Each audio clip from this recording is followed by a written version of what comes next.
I would like to call to order the September 21, 2021 meeting of the West Palm Beach Planning Board. Madam Clerk, if you kindly call the roll. Stephen Mans. Present. Peter Pivko. Let the record reflect that Peter Pivko is not present. Deborah Range. Present. Andres Perdomo. Here. John Hicksenbaugh. Here. Kathleen Ward. Here. Henry Smokler. Here. Carla Bryant. Here. All right, the next order of business is approval of the August 17, 2021 minutes. Has everyone had the opportunity to review them? And if so, are there any changes or corrections? If not, may I have a motion for approval? Motion for approval? I'll second. Motion and second. Any further discussion? All those in favor signify by saying aye. Aye. Any opposed? It passes unanimously. Next on our agenda is the report of the planning staff. Good evening, Planning Board Chair and members. Angela Van, Planning and Zoning Administrator. Just to give you an update on the cases that the City Commission have heard since your last Planning Board meeting. This was at the Commission meeting on August 23rd.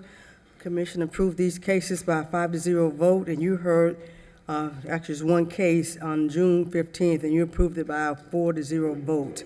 This is the Banyan K RPD CPD major amendment. If you remember, this was the part of the old golf course that was sold off years ago, and the applicant came in and actually amended the Banyan K RPD to include that within the registered plan development boundaries in order to take advantage of the density. So this is what the final was. It was 8-story, 191 dwelling unit building.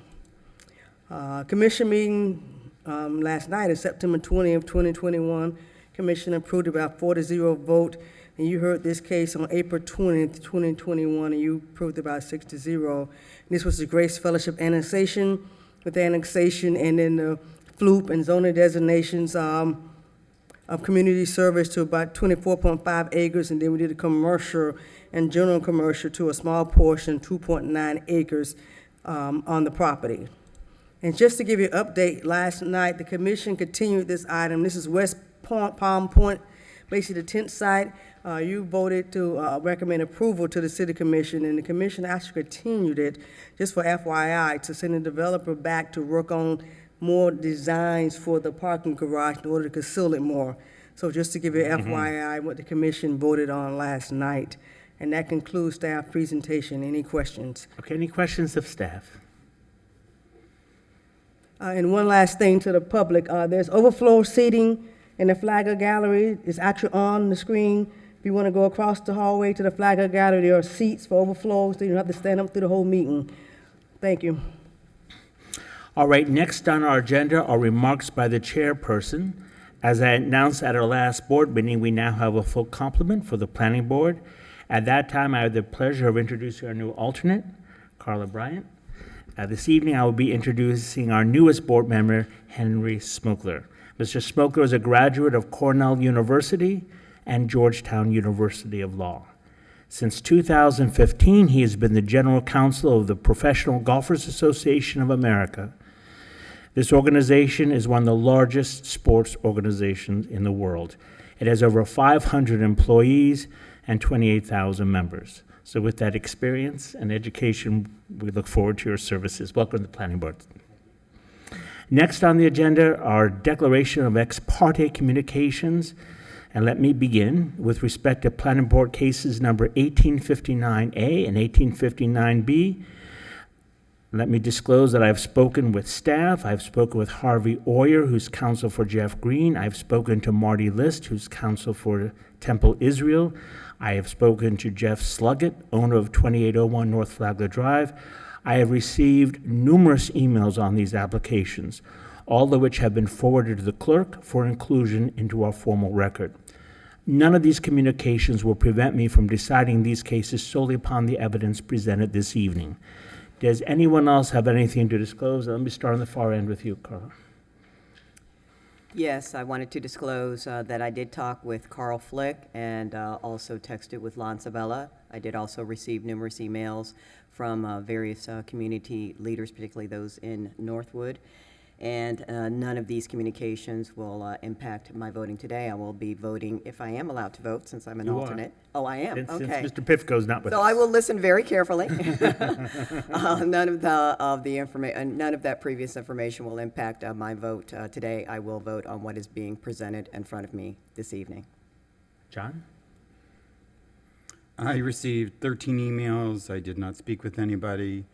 None of those emails will influence my decision in considering this matter this evening on both of the cases on the agenda. Thank you. I did not have any ex parte communication with anyone. Did, however, receive multiple emails regarding the project that will be presented to us tonight, but none of this information will be influencing my decision tonight. Thank you. Deborah? I did not receive any ex parte communication. However, I did receive many emails for planning board cases 1859A and B. However, my decision this evening will be based on the evidence presented. Thank you. Henry? I received numerous emails as well on this case, and also had a conversation with Harvey Oyer about the case. And one other item, not an ex parte communication, but a disclosure, is my daughter does attend the Green School, and thought it would be advisable that I mention that. But none of these communications or any of the other things I've mentioned will impact my decision. Thank you. I've spoken with staff, Harvey Oyer, a member of the Chamber of Commerce, various residents in the community, and received numerous emails on the project. My communications will not prevent me from deciding the case based solely upon the evidence presented at the meeting. Thank you so much. And let's see. Next on our agenda are continued cases, of which there are none, and that will bring us then to Planning Board case numbers 1859A and 1859B. Would everyone who plans to speak or offer testimony this evening please stand up and raise your right hand? Do you swear or affirm that the testimony you're about to give in this proceeding will be truthful? I do. Thank you. You may be seated. So, Mr. Green, we'll begin with you. Thank you, Mr. Chair. For the record, Rick Green, Development Services Director, and maybe for the purpose of tonight's meeting, I should specify for the record I am in no way related to Mr. Jeff Green. So what I'd like to do today is provide, particularly for the newer board members, a background, and again, this was an item that we brought before the board back in July. But I'll provide a very quick background. We have a lengthy presentation, so I'll try to fly through as quickly as I can. And we'll talk about some of the major issues, including building heights, the Northwood Road extension, generally talk about building incentives, and then I'll turn this portion of the presentation over to Linda Louie, our senior planner, to talk about zoning and land development regulations, and then I'll come back and close up and certainly open it up for questions. So for the purposes of the board and the public, the Curry Mixed-Use District is generally located between North Flagler Drive, North Dixie Highway. To the northeast, you have the La Fontana Apartments and Portofino Condos just north of Curry Park. So to provide a little history, back in 2002, we created the Sema District as a transition district between the single-family area to the north, the commercial properties to the west, and professional offices to the south. And at that time, we allowed a building height of 4 stories with a 2-story incentive. And that requirement expired in 2008. We then came back in 2014 after a series of meetings and workshops, adopted a new CMUD regulation with incentives that were offered to people building within the CMUD district. So what came out of that CMUD adoption were the creation of 3 sub-districts. So you have an edge sub-district, which included the edge in the northwest corner of the site reflected in green. You had a transition district consisting of a maximum height between 6 and 12 stories reflected in the blue, and a core district which had a maximum building height of 15 stories reflected in the red. So the way the CMUD was established is you have a series of base heights within each of the district, and then with incentives, you were allowed to increase your base building height. And the purpose of the incentive was to give something back to the community, give something back to the area in exchange for the additional height. As part of the comprehensive plan amendment that was done for this area, we did an analysis of what could be built, And it's important to note for the amendments that we are discussing tonight, that number has not changed. So just as we discussed back in July, there's a maximum number of 4,065 residential units that could be built and 2.3 million square feet of retail, commercial, or non-residential. Regardless of the height, this number is not changing, will remain intact, and we are not proposing a comprehensive plan change that will change this number. So as everybody knows, between August 2012 and June 2016, Jeff Green began to acquire property. He acquired approximately 20 acres of land worth about $35 million. You see it reflected in the color to the left. And again, when you overlay that, you get a better idea of how much property he owns. So it was important that as we're creating these regulations, we're having discussions, because what we are trying to do as the city is incentivize him to build on this vacant property. So really, we had 3 city goals going into this exercise that we really have been working on for almost a year and a half, almost 2 years. So number 1, we wanted to revitalize all the vacant property west of Curry Park within the Sema district. And what we're trying to do is simplify the regulations that were adopted back in 2014, and then offer incentives to the developer to achieve the greater height, provided that the developer provide benefit to the residents through the incentive program. Our second goal is we wanted to redevelop Curry Park. And then thirdly, we want to connect the anchor site on the west side of Northwood Road to Curry Park, and I'll discuss all 3 of these in a minute. So these were our objectives as we began this process to amend the CMUD regulations. So when you look at the CMUD district outlined in the red, you really don't see a whole lot of development activity that's happened. This is a 6-year period, but in reality, it's been pretty much negligent for the last 15 or so years. So the developers, particularly Mr. Green, is indicating that 15 stories isn't sufficient to develop the property and more height is needed. Others are saying that additional height is not warranted. We have had some developments, Neil Kosakoff's project of just over 100 residential units here at 312 Northwood, and then Mary Place to the north. But really, those are the only 2 developments that we've seen. So in an effort to try to incentivize and revitalize this area, we are attempting to simplify our code and provide incentives that would benefit the residents of the city. The second goal is to redevelop Curry Park, and I'm pleased to say that in June of this year, the City Commission adopted a master plan for this project done by Chen Moore, and we are moving forward with the development of this park. Project costs are estimated between 30 and 35 million, and we're hopeful that roughly 2 years from today that project will be completed. And this is a rendering of what that plan looks like. Thirdly, we want to connect the anchor site to Curry Park. So the anchor site's reflected in the yellow. This is a project that we are reviewing as we speak called Northwood Commons. This board will actually see this project in a few months once they go through the staff review. But it's a mixed-use development of approximately 400 residential units and some retail. And then when you look at that in comparison to the new Curry Park plan to the east, what we'd like to do is have a physical connection along Northwood Road, very similar to what we have with Clematis Street downtown. Now, some of the challenges we have is you've got Joel Daves Park, so the road would bifurcate Joel Daves Park, and then this block is owned by Mr. Green. So we would have to do land swaps, we would have to convey property, we would like to reassemble property for the Joel Daves Park and recreate that elsewhere. And then certainly we would have to acquire this property or swap it for Mr. Green. So that was the third goal that we're trying to accomplish. So with regard to public meetings, I want to spend some time talking about public meetings, and you got a report that we worked on.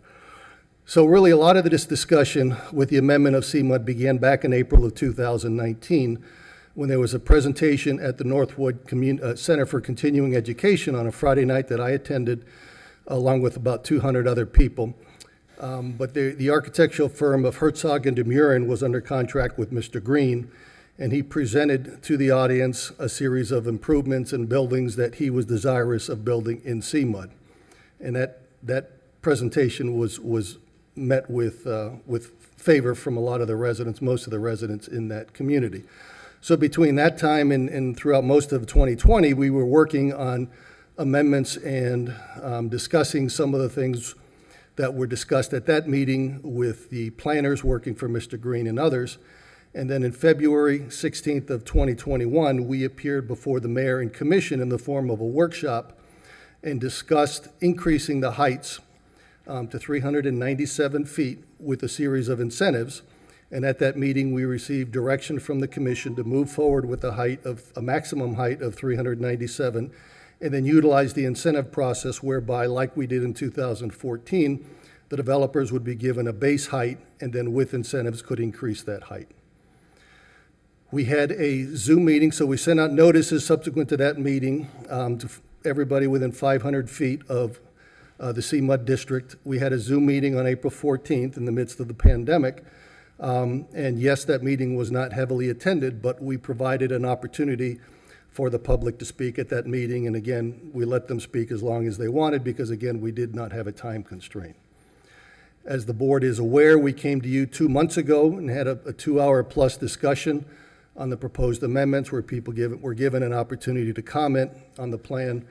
And as a result of the comments made at that meeting, we offered and the board asked us to come back in 60 days. Now, I'd like to read the exact motion that you guys voted on back in July because there's been a twisting of some of the language of the direction we were given. But Mr. Pivko, who's not here today, and this is right from the tape of the meeting, indicated that I'd like to move that case number 1859A and B be referred back to staff with a response/solution by the end of September or sooner, based on the comments raised at the meeting tonight, and include meetings with developers and the community. And that is in fact what we did. So we had 3 stakeholder meetings. The first on August 31st. We met with residents, we met with merchants, and we met with developers and talked about changes that we were making, which I'll elaborate on in a minute. The second stakeholder meeting we had on September 8th, 2021 was solely with the Northwood Shores board and residents of that neighborhood association, which is located just north of Sema. And then the third meeting was on September 9th, the very next day. And at that meeting, many of the same Northwood Shore residents came to that meeting along with merchants and developers. And the purpose of the stakeholder meetings was to get input from these folks that are most impacted by the proposed changes that we're making to the Sema district. There was a subsequent meeting held with the Northwood merchants on September 14th. And then here we are on September 21st for another public hearing. And then again, we will have 2 subsequent public hearings with the City Commission. So in all, you see in green 5 public hearings that we will have had. You see 3 stakeholder meetings in yellow, so a total of 8 opportunities to comment on the proposed changes. And I'm pleased to say that the changes that we are going to be presenting tonight are in large part due to the input that we got during the stakeholder meetings, and I'll walk you through that process as well. So these were the folks that attended the August 31st stakeholder meeting. I'm not putting the names, but basically in some cases I'm putting the names if they were like the September 8th, which was the Northwood Shores Association, and then the members that attended the September 9th. The names highlighted in yellow, and in some cases you will see that it's more than one person, the ones in yellow represent residents or merchants that live in the area, not developers. And it's about 58% of the total were residents that attended these meetings. So in particular, we wanted to make sure that the 2 apartments and condos to the northeast, La Fontana, attended the first meeting. Portofino with 4 representatives attended the second meeting. We had representatives from Northwood Village, Old Northwood, Pleasant City, and you can read the list there. So going into this, our thought was that we wanted to try to reach a compromise. And Mr. Chair, you as a mediator can probably appreciate this better than anyone, but I joked at the stakeholder meetings that if everybody walks away unhappy, then we've accomplished our goal, and I'll say the same thing for tonight. Not everybody's going to get what they want. Not everybody's going to be happy with the changes that are proposed, but at the end of the day, our hope is that we are moving toward a compromise that everybody can live with for the betterment of the city. So let me begin with building heights. And again, this is more of a refresher for the newer members. So when we appeared before the planning board in July, you see above the 2014, you had the edge transition in core district, you had a base height, and then you had a maximum height that could be achieved through incentives. In the core district, reflected in the outline here to the right, you could achieve a maximum height of 195 feet. When we presented in July, the concept was to take the core district and split it into a core 1 and a core 2, with the core 1 having a maximum of 397 feet. So again, you see the base height for the 4 sub-districts, and again, this is what was presented in July with the maximum height to the right. And you can only achieve these heights through the addressing of the incentives that we'll speak about shortly. Staff had always taken the position that we feel the tallest building should be in downtown, so we did not want to include a height outside of the downtown that was bigger than the tallest building downtown, which happens to also be Jeff Green's office hotel, 1 West Palm project at 423 feet. So when we started the first stakeholder meeting, we indicated to the group that we wanted to reduce the height from what the commission directed us to bring forward at 397, given the public input that we received at the July Planning Board meeting, reduce that height to 306 feet. So we went into that meeting with the creation of a new Core 1, again, the offshoot of a Core 1 and Core 2, now split into 2 different groups, maintaining the edge, the transition, but splitting the core into a Core 2 and a Core 1 at 306 feet. And again, I'll continue to reiterate that we're not changing the mix of residential or non-residential uses. At the same time, we knew how valuable it was to move forward with the Northwood Road extension, as I mentioned earlier, connecting the anchor site to Curry Park. So the concept is, again, we would cross Dixie Highway, and then where you have the Curry Park entrance, the roadway would connect.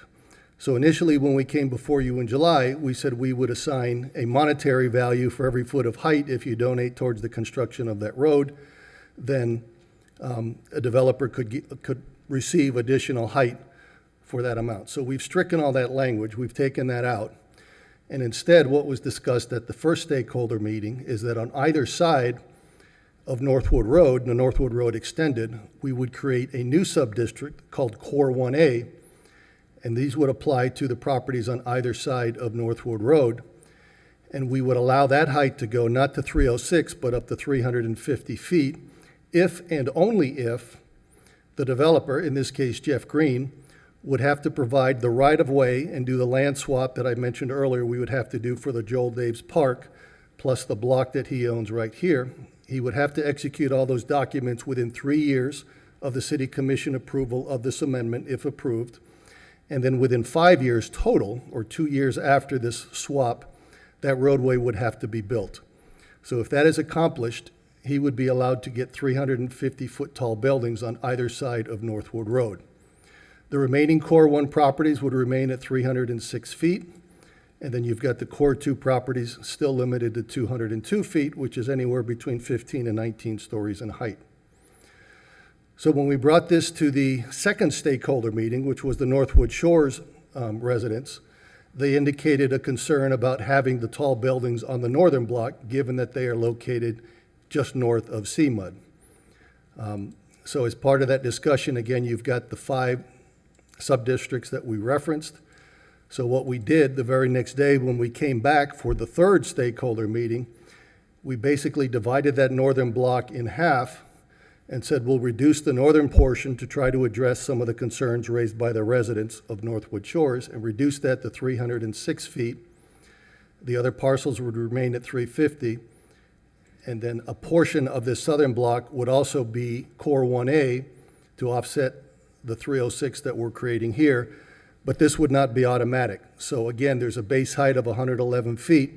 By building the roadway, Mr. Green would not be entitled to increase this height to 350, and he would have to secure the other incentives to get to this height.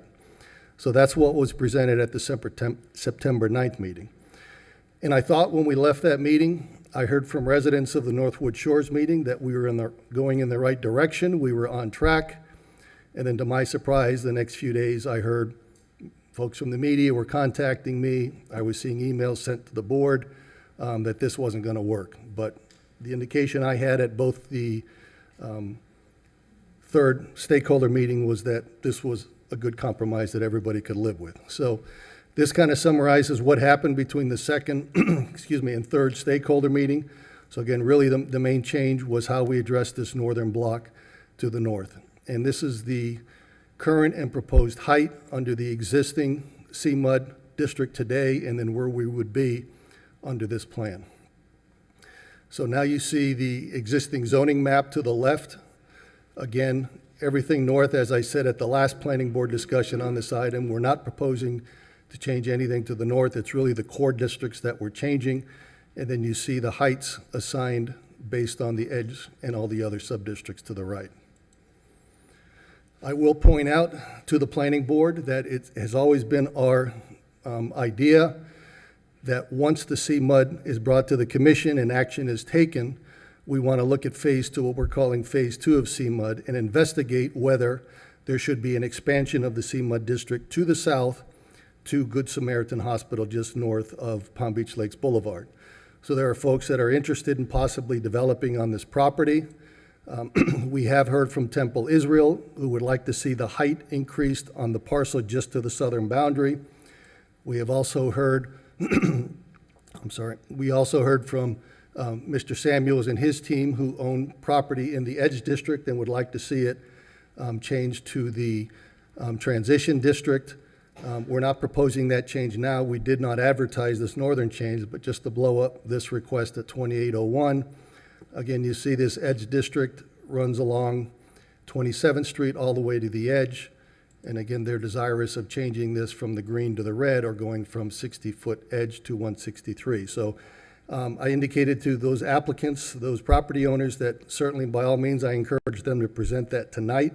We're not acting on it, but I'm going to ask for direction from both the planning board and the city commission on this item. And we can either bring it back when we do the second phase of CMUD to the south, or an individual application that could be filed. So with regard to the incentives, these were the 10 incentives that we continued to work on. We discussed this with the residents as well in the stakeholder meetings. They haven't changed, but the number and some of the heights that we discussed did in fact change. So for example, in workforce housing, we have an incentive that allows a developer to provide workforce housing as part of a. If they do workforce housing, they will be given additional height. We originally had that height capped at 100 feet. Given some of the comments that we heard from the Northwood Shores residents, they wanted to see that increase so we could provide more workforce housing. So that in fact was increased to 150 feet. And there's three ways to provide that workforce housing. You could either do it as part of the building, and the percentage of your total mix will dictate how much of an incentive you will receive. Second option is to basically buy that out, and then the money that is part of the buyout would go to a housing trust fund that the city would in fact then use to provide workforce housing as part of this scheme. And then the third is that the workforce housing could be provided outside of Curry Park. We had originally suggested a 2-mile radius, and then again, based on the comments that we received at the stakeholder meetings from Northwood Shores, we decided to reduce that 2-mile requirement that we presented to you in July and suggested reducing that to 1 foot. I think the residents were originally looking at a 1/4 mile to a 1/2 mile. We think given the scarcity of land and the availability of land, we thought 1 mile would be the preferred recommendation. But either way, we are reducing it from the 2-mile that we presented to you back in July. Another incentive are continued improvements to Curry Park and providing public parking to Curry Park. This again was of interest to the residents. So as you can see, we increased the incentive height from 65 to 150 in the Core 1, 125 in the Core 2, and 100 in the Transition District. With regard to public parking, our goal, although it's not part of the Chenmore plan right now, is to try to eliminate some of the parking that's in Curry Park right now. If we can provide that west of Flagler Drive to make Curry Park more of a recreation area and have some of the boat trailers and some of the other boat parking on the west side of Flagler Drive, we think that's advantageous. So there will be incentives granted based on the amount of parking that's provided within the individual buildings. And again, you can see that that was important to the residents, and we did increase the height incentive on those as well. With regard to public open space, we slightly increased the amount. This was something that the developers had asked for, that if they were going to provide a public park within their project to increase the incentive, so we made some slight adjustments to the incentive for the public space. In addition, we are asking the developers to provide a 30-foot wide landscape open space path, very similar to what we did on South Flagler, starting with the Bristol and heading south, to provide that open space and make it more pedestrian friendly, and to try to address the public realm with some open space so the buildings would be set back beyond this 30-foot requirement. So other incentives, there was a great interest in trying to encourage a food store, grocery store in this area. So we increased the incentive in the Core 1 district to 100 feet for a smaller grocery store and 150 feet for a larger grocery store. The development community also asked for a small increase in height based on a LEED certification. We had proposed gold and platinum, so we included that. And then the same mobility options that we discussed in July are also in these incentives as well. So this is a chart. I don't expect you to study it, but what you see reflected in the yellow outline are all the changes that we made to the incentives based on the input that we received at the stakeholder meetings. The numbers in red show the original number that we presented to you in July. The numbers in green are the new numbers that were changed as a result of resident input at these meetings. And then again, this is just a summary of the increase from the original proposal, again, based on the comments that we received. So at this point, I'm going to take a break and turn it over to Linda Louie to quickly discuss the zoning and land development regulations, and then I'll be back to wrap up. Thank you. For those that have arrived late, there is overflow seating in the Flagler Gallery across the hall. Good evening, Linda Louie, Senior Planner for the record. Oh, okay, sorry. Good evening, Linda Louie, Senior Planner for the record. So I'm going to start off by quickly summarizing the purpose of the amendment, as well as the previous language that was presented to the planning board before going over the changes that we've made since. So the purpose of the Sema changes is to simplify and incorporate new regulations to stimulate growth and development activity within CMUD, but also to maintain predictability, consistency, compatibility within CMUD as well as the surrounding area. The areas that will be impacted by the proposed changes to the zoning and land development regulations include Section 94-209, the mixed-use district, which are the general regulations for all three mixed-use districts within the city, Section 94-215, the Curry mixed-use district, as well as changes to the zoning map. So in the initial text amendments, a number of changes were made to accommodate the proposed changes that Rick had mentioned, but also to incorporate regulations that would assist in the creation of active urban spaces and to make the code more easier to understand. These changes include eliminating references to building typologies, street vistas, and urban greenways to remove the complexities of these requirements, providing regulations and additional incentives for increasing building heights, as Rick had gone over, creating sub-district requirements in tabular format for each sub-districts. Now, these tables, as you can see in this example in the slide, will address building height, building setbacks, open space, active use, and transparency requirements. Minimum and maximum building setbacks are established along key roadways within the district to encourage active street frontages. And the emphasis really is to emphasize the building envelope as opposed to the building form.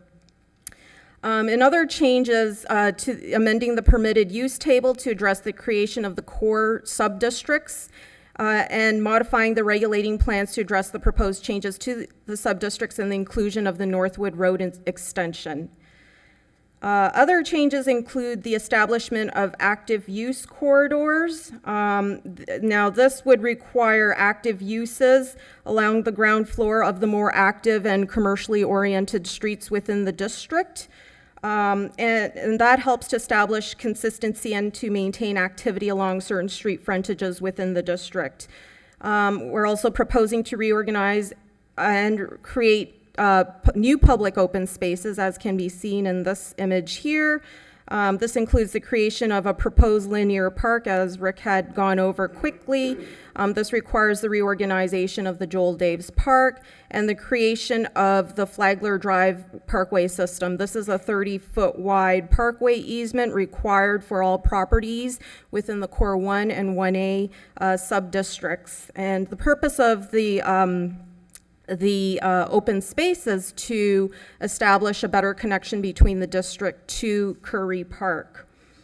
And finally, we are also addressing general inconsistencies and conflicts and reorganization for a better flow with the text language.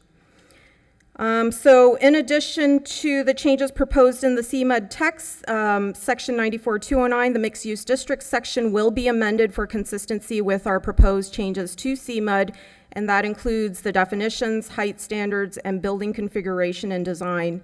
And again, the zoning map will also be changed within CMUD to reflect the proposed new sub-districts.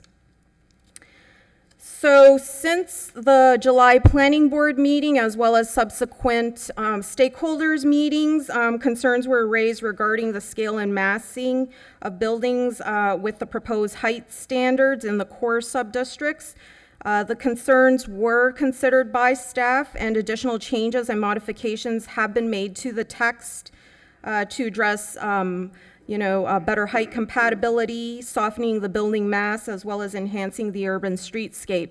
So some of these changes include reducing the building heights within the Core 1 sub-district and shifting the massing further south and away from the single-family residential areas north of CMUD, reducing the maximum allowable horizontal building length from 300 feet to 250, establishing maximum podium heights for buildings along the main streets such as Northwood Road, Ponce de Leon, and 23rd Street to achieve visual consistency within the district and to enhance the pedestrian scale along these street frontages. Require ground level and upper level active uses along building frontages fronting Northwood Road and 23rd Street, which are the main active use corridors within the district. Require wraparound active uses along Flagler Drive at Northwood Road and 23rd Street and along Ponce de Leon at Northwood and 23rd to extend the active uses along these primary intersections. Improve the streetscape design requirements and encourage additional tower setbacks through design to improve view corridors and to create variations in buildings. So these are some of the changes that we've made to improve some of the concerns with the massing. And now I'm going to turn this over back to Rick to talk about the waivers. Okay.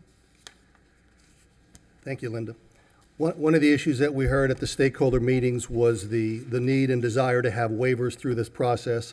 And it's important to note that when we did the comprehensive plan submittal that this board approved and the commission approved, it went to the state. When the state came back with their comments, one of the things they talked about was physical predictability. So I will point out that we do have a process in place where variances can be sought. Those variances cannot be sought for height. So the height that you're seeing now is contained within the comprehensive plan, so that cannot change. And in all of our mixed-use districts, both Northwood, Broadway mixed-use, and Curry, we don't treat developments in there like a planned development. As you are familiar, because planned developments come before this board quite a bit, you can seek a lot of waivers from the requirements of the project of the code, provided that there's innovative and creative design. And in this case, we want more flexibility.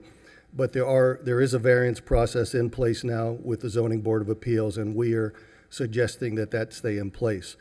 We have a concept known as development of significant impact, which we will retain, and that basically says if there's 100 units or less than 100 residential units, or 50,000 square feet of non-residential, and you meet all of the code requirements, it's an administrative approval.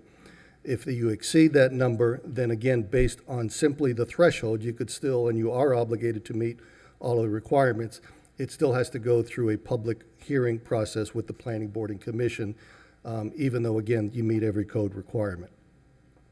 So, again, many people have seen this rendering, and it's just not factually correct.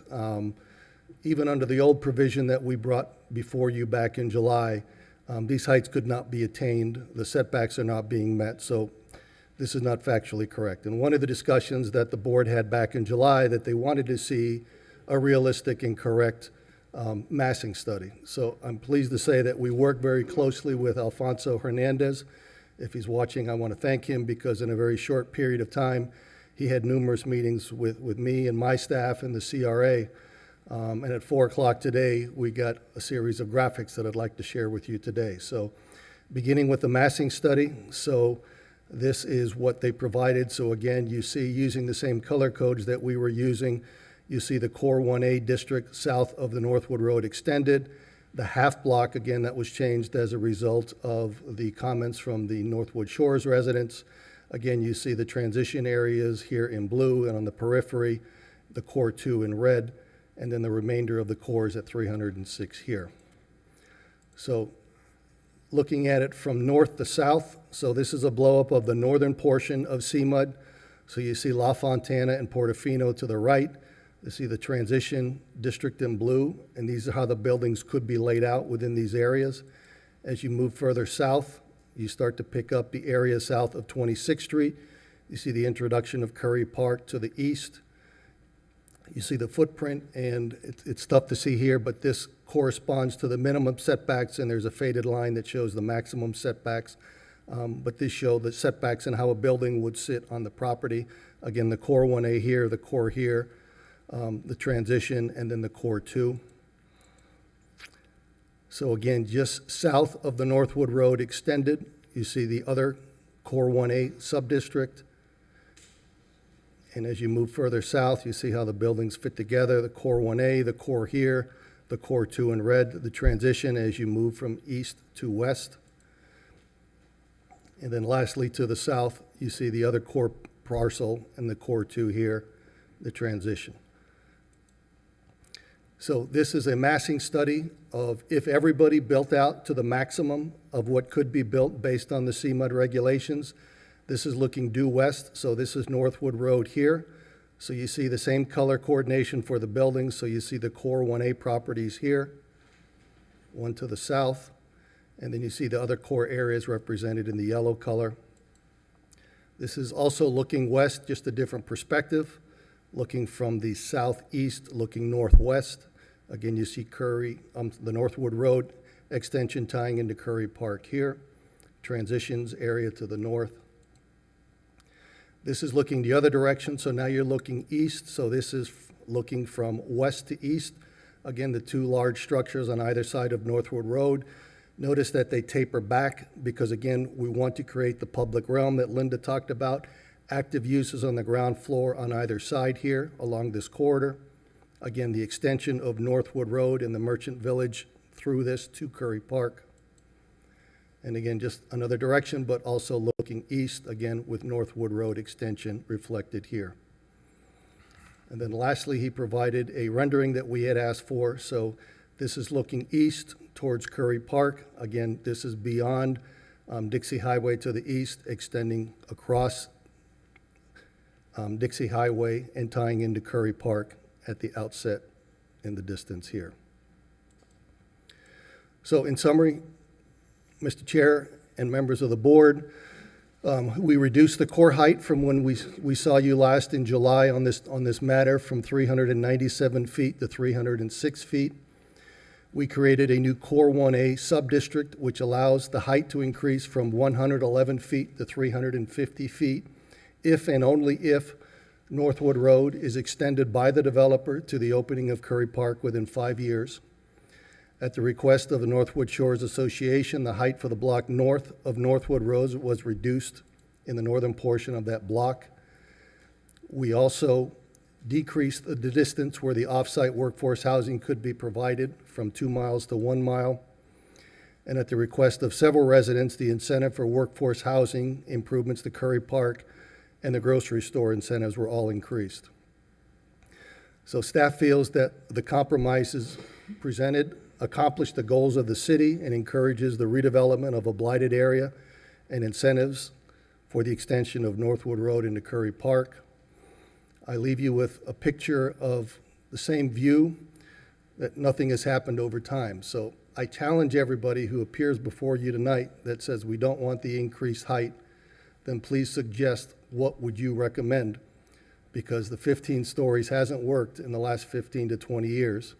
And it's easy to say we don't support the height increase, but I certainly welcome an alternative. What we tried to do is broker a compromise between the residents, the merchants, and the developers, and we think that we provided what you asked us to do, and we think we provided a good response. So with that, I'll conclude my presentation and open it up to any questions you may have. Okay, thank you so much. Any questions of staff? Let me start down here. Kathleen, any questions? Can you go back to the images of the massing study? The, not the overview ones, the ones that show the buildings from the side? Yep. No, not the overview ones, I the got it, ones, I got it. oh, sorry. So what are you trying to show with like the kind of the shaded areas around it, like the potential of what the buildings could be turned into, like different development? Like not the actual buildings, I wish I could like point to it, but yeah, like the shadowed Right there. areas, what are you trying to show? Hi, yes. That is the building envelope based on our zoning code requirements or our proposed zoning code requirements. The more refined area actually shows a more realistic idea of what would be built on the property or on the parcel to maximize the development potential of the site.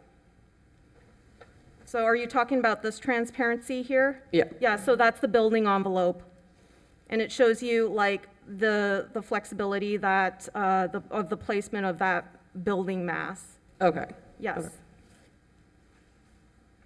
Any other questions? Any questions for you, Henry? How about you, Deborah? Andre? No questions. John? Thank you. I wanted to ask a little bit about Northwood Road, just so I can understand some of the logistics. Okay. Does the entire, are we only talking about the right-of-way for Northwood Road as a dedication to the city, or are we also talking about the land that would comprise part of this plaza space that's proposed in the center between the two streets? So John, this is a kind of a simulation of what it would look like based on the aerial. So you see Northwood Road to the west of Dixie. It's a 60-foot right-of-way. So this is Joel Dave's Park. You see a little bit of the outline of the park features right here. So the thought is that we would extend that all the way through to the entrance of the new Curry Park, which would be right here. So this entire block is owned by Jeff Green, and we would have to do a land swap because we would want to make him whole or give him credit for the land that he is dedicating to the city. The Joel Dave's Park that's here, the thought was we would do a linear park along the south side here, and that would replace and offset the loss of the park when this right-of-way comes through.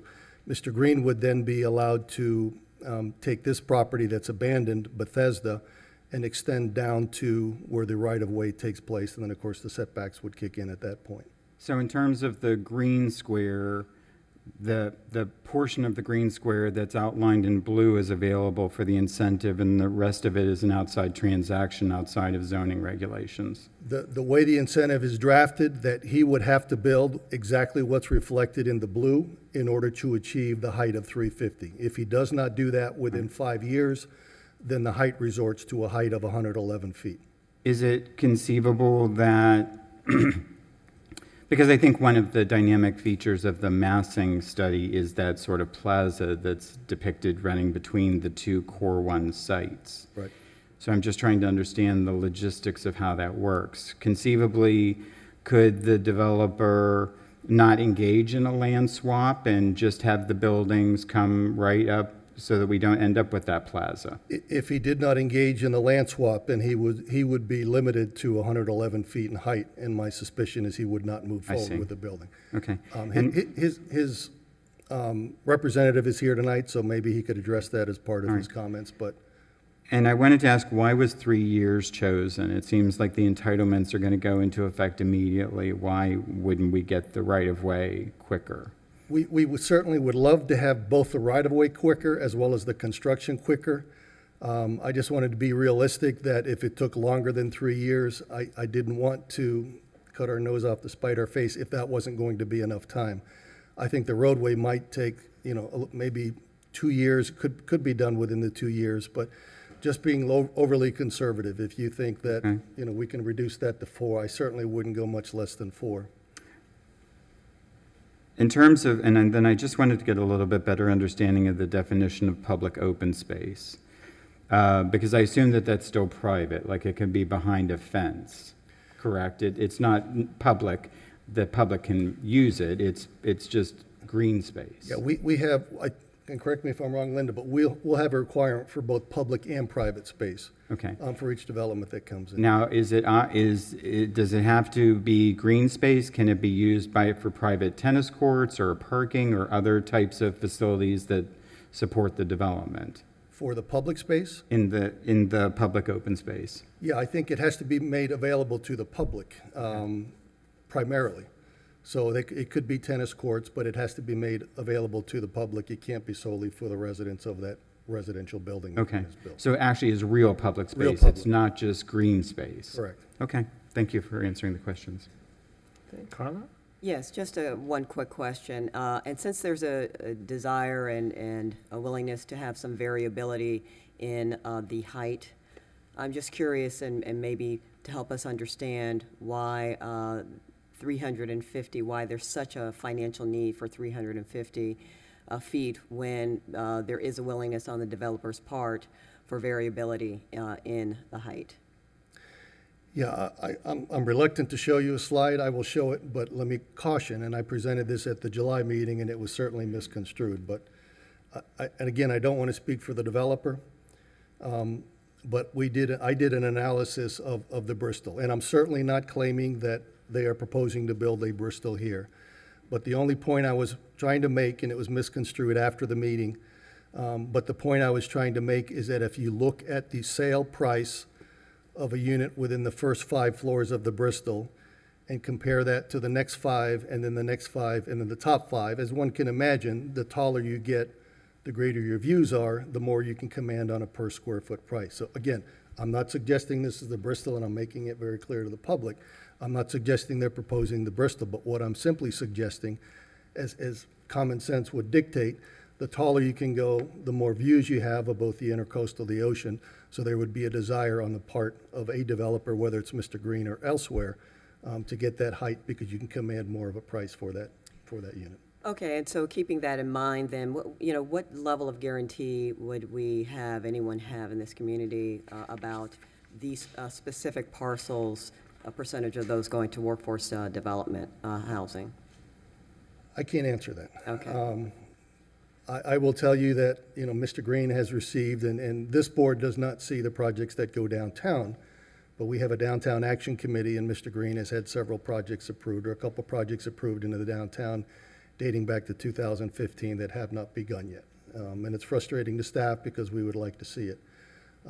This board also approved a project at the end of Clear Lake Estates, end of Executive Center Drive called Clear Lake Estates, that you all approved. It was an apartment complex. That approval has come and gone. It's no longer a valid approval. Specific to the workforce housing part. Okay. I thought you were asking for commitments on behalf of you're asking for workforce. Well, it's like the project. I don't know if he's willing to do workforce or not. Okay. It's an incentive that's provided. Again, we increased the incentive to make it hopefully more desirable for a developer. But keep in mind that we have other developers in the mix. So while Mr. Green owns a good portion of these projects, we have other developers that may take advantage of, if not the workforce housing, and some of the other incentives as well. Okay, thank you. All right, any other questions of staff? And if not, Mr. Oyer, do you wish to be heard at this time?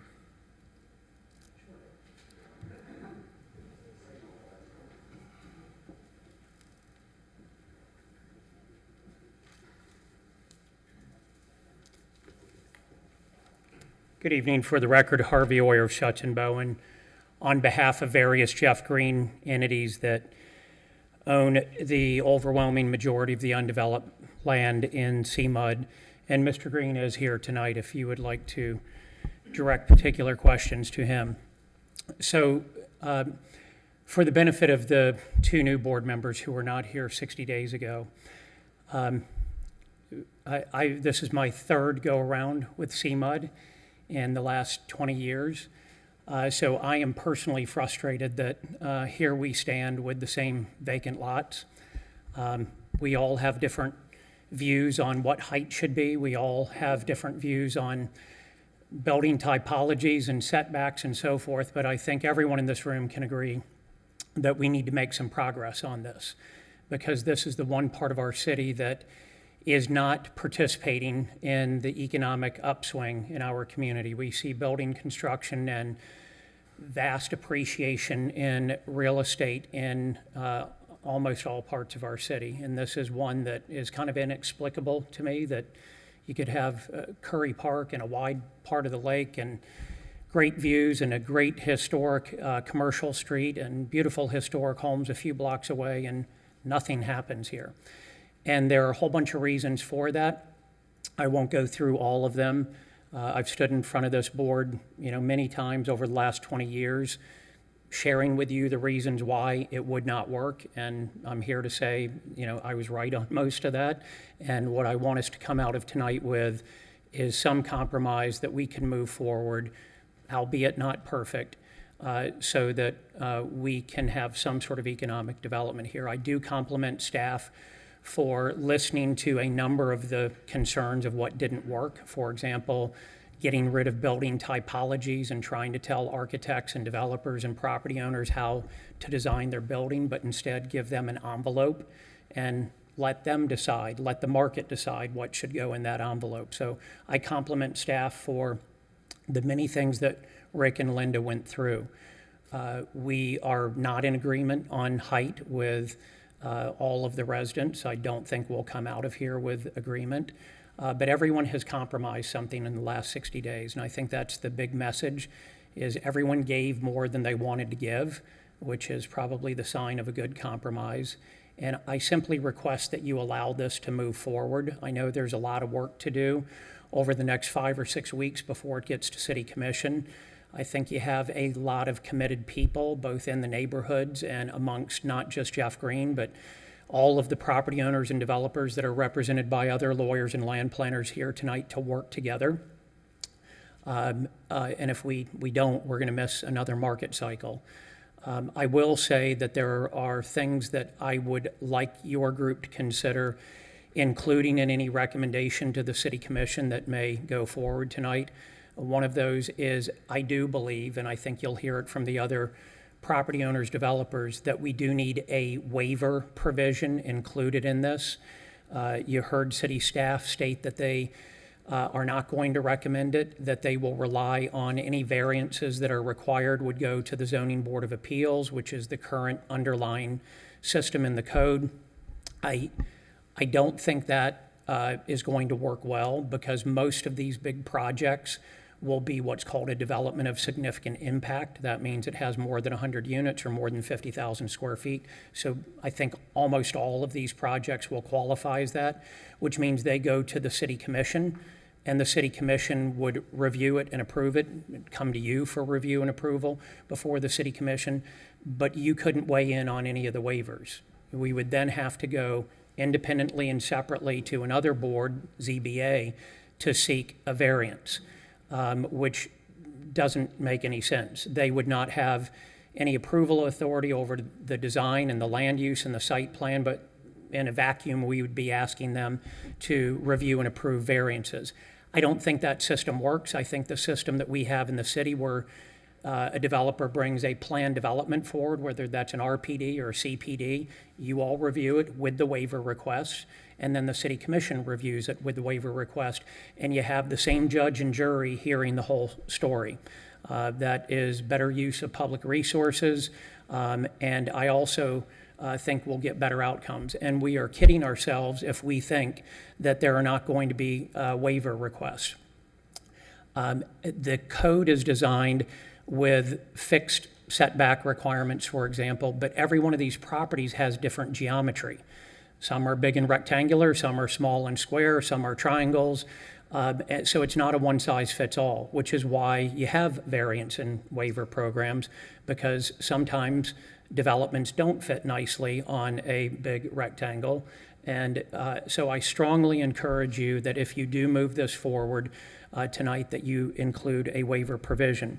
I would also ask that you direct staff to work with Mr. Green's team in particular on this extension of Northwood Road. We are open to the idea. We are here to support tonight's compromise. Let me make that perfectly clear. But donating road right-of-way within 3 years and constructing a road within 5 years needs more detail than that, and staff knows this, and they've committed to work with us. We need to understand, what is that? Are we putting in the underground infrastructure? Who's doing the soft cost and the engineering work? You know, what is this paved with? Is it paved with 4 inches of asphalt, 10 feet of titanium? You know, we just need some detail around it so we know what we're agreeing to or not agreeing to. And I think you ought to direct staff to look more closely at this Joel Daves Park. I like the concept, and Mr. Daves agreed to it prior to his passing a couple of months ago, and that is take away Joel Daves Park and instead to allow the community the opportunity for the Northwood Road extension, move it to be a long linear park on the south side of the Northwood Road extension. However, I don't think that works, because if we want to have retail frontage on both sides of the Northwood Road extension, there's not enough dirt there to have a linear Joel Daves Park and what I think everyone would like to see, which is a Clematis Street type of retail on both sides. So somewhere we're going to have to find another location for a Joel Daves Park. And it also begs the question, if that is Joel Daves Park and it's owned by the city, is the city in the business of constructing, you know, 1, 2, 3, 5-story retail and operating it? Who's going to build and operate that if it's shown on the map presently as owned by the city? So are these insurmountable? Absolutely not. I just want to call them to your attention that there are a lot of loose ends here, but I feel like we can tie all of these up if we all work together, like we have over the last 60 days, if we do that over the next 4 or 5 weeks. So in sum, I strongly encourage you to approve the staff recommendation tonight. It is imperfect, but it is a heck of a lot better than where we are now or where we will remain if we don't take action, with instruction to seriously consider this waiver provision, how we handle Joel Daves Park, and putting some true parameters on how that road extension would work so that my client, Mr. Green, knows what he's signing up for.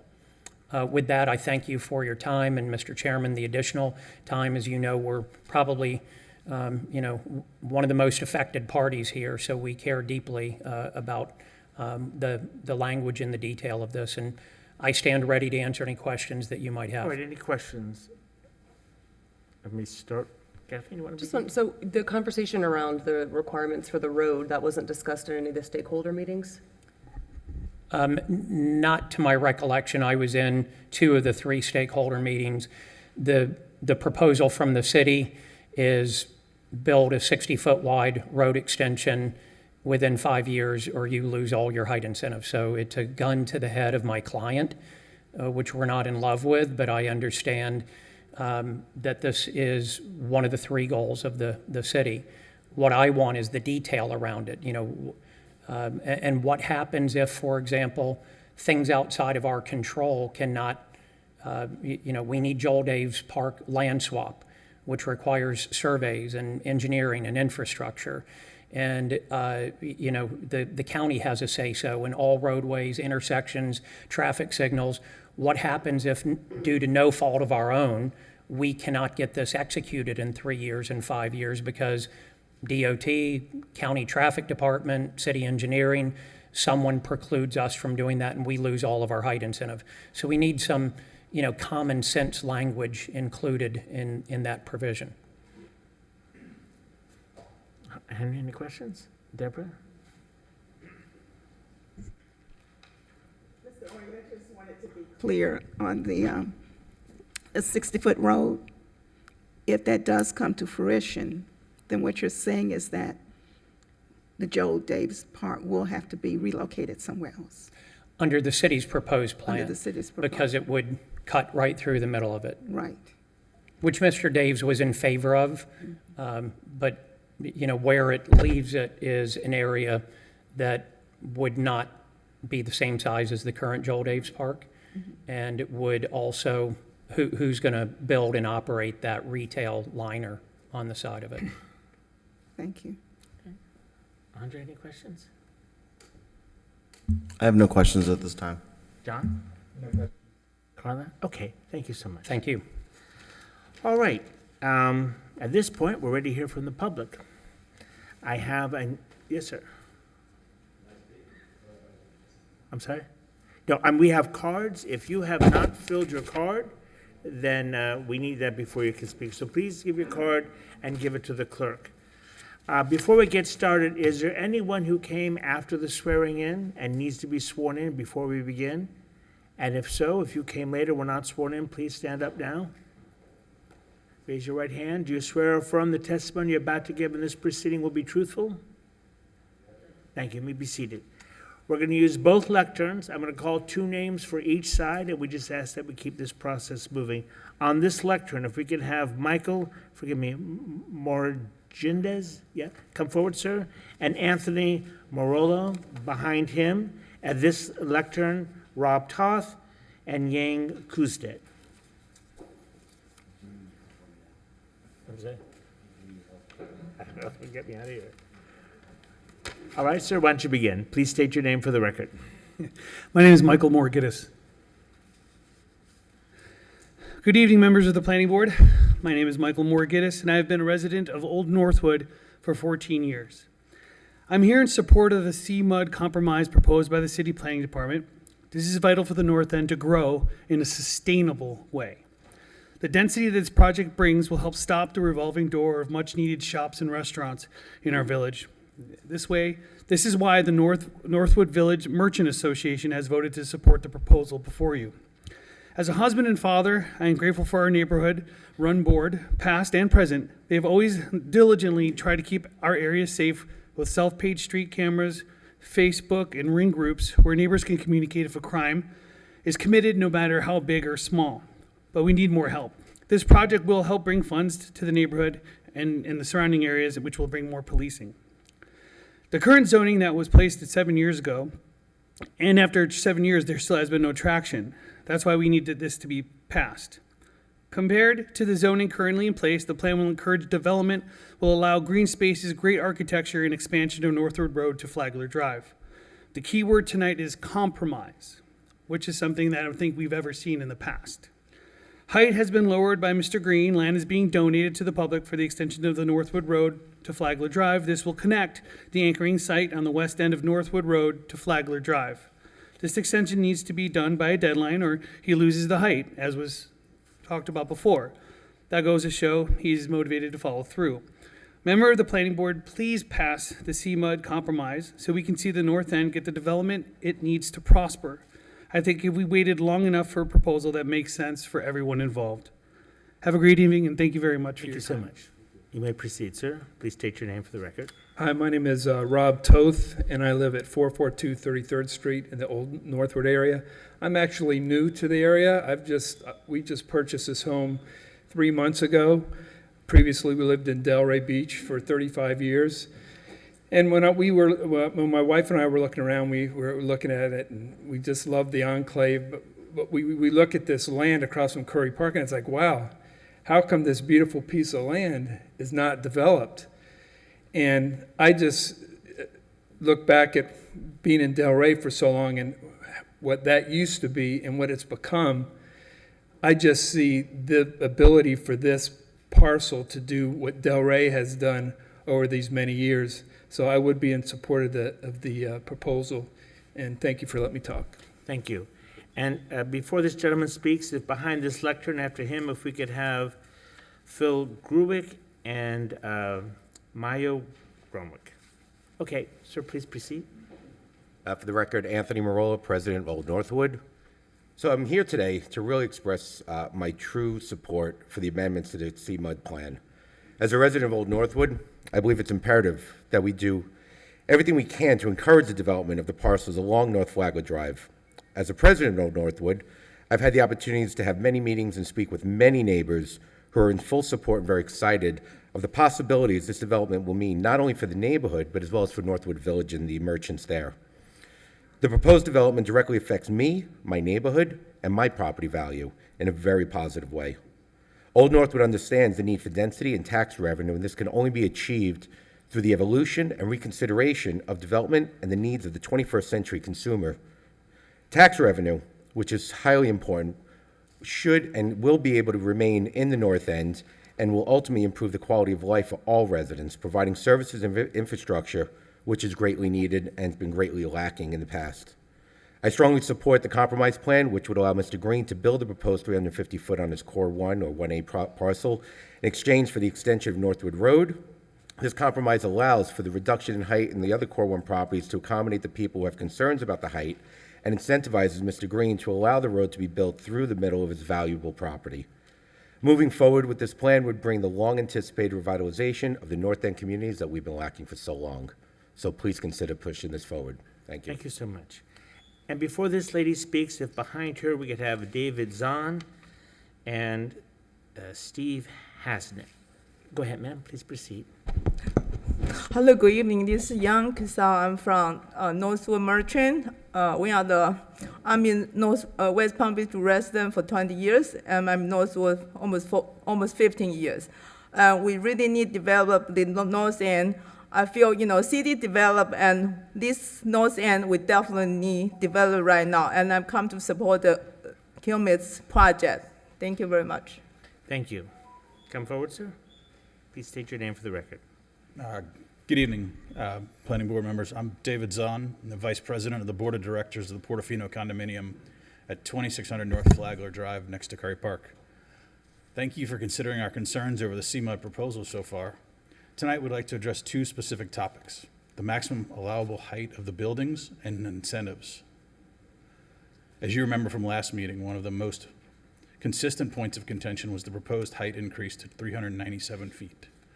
While the newly updated proposal has lowered the maximum considerably, we still believe it is far too high and would be out of character for a neighborhood like Northwood. Further, allowing Core 1 buildings of that height would physically overpower the existing mid-rise buildings in the vicinity. For a real-world example, the impact of an overall tall building on Portofino, a Core 1A building on the lot south of 26th Street at 332 feet, it's nearly 2.5 times the size of our building.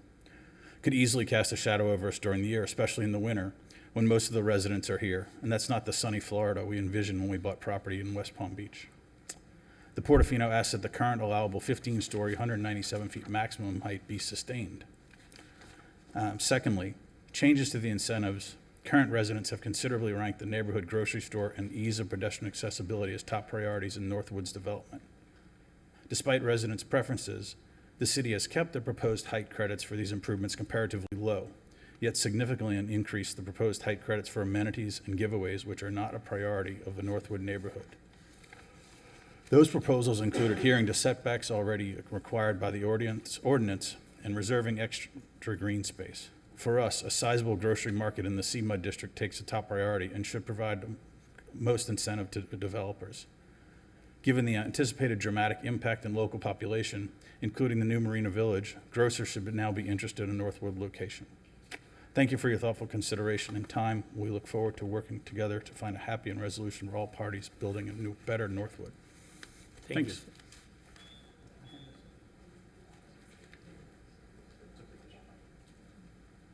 Good evening. My name is Phil Growick.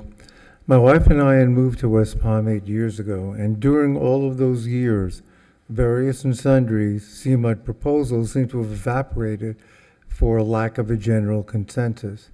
However, now, finally, after all of this time, we have a compromise in place that excites and satisfies not only the residents and businesses of the area, but all of West Palm Beach as a whole.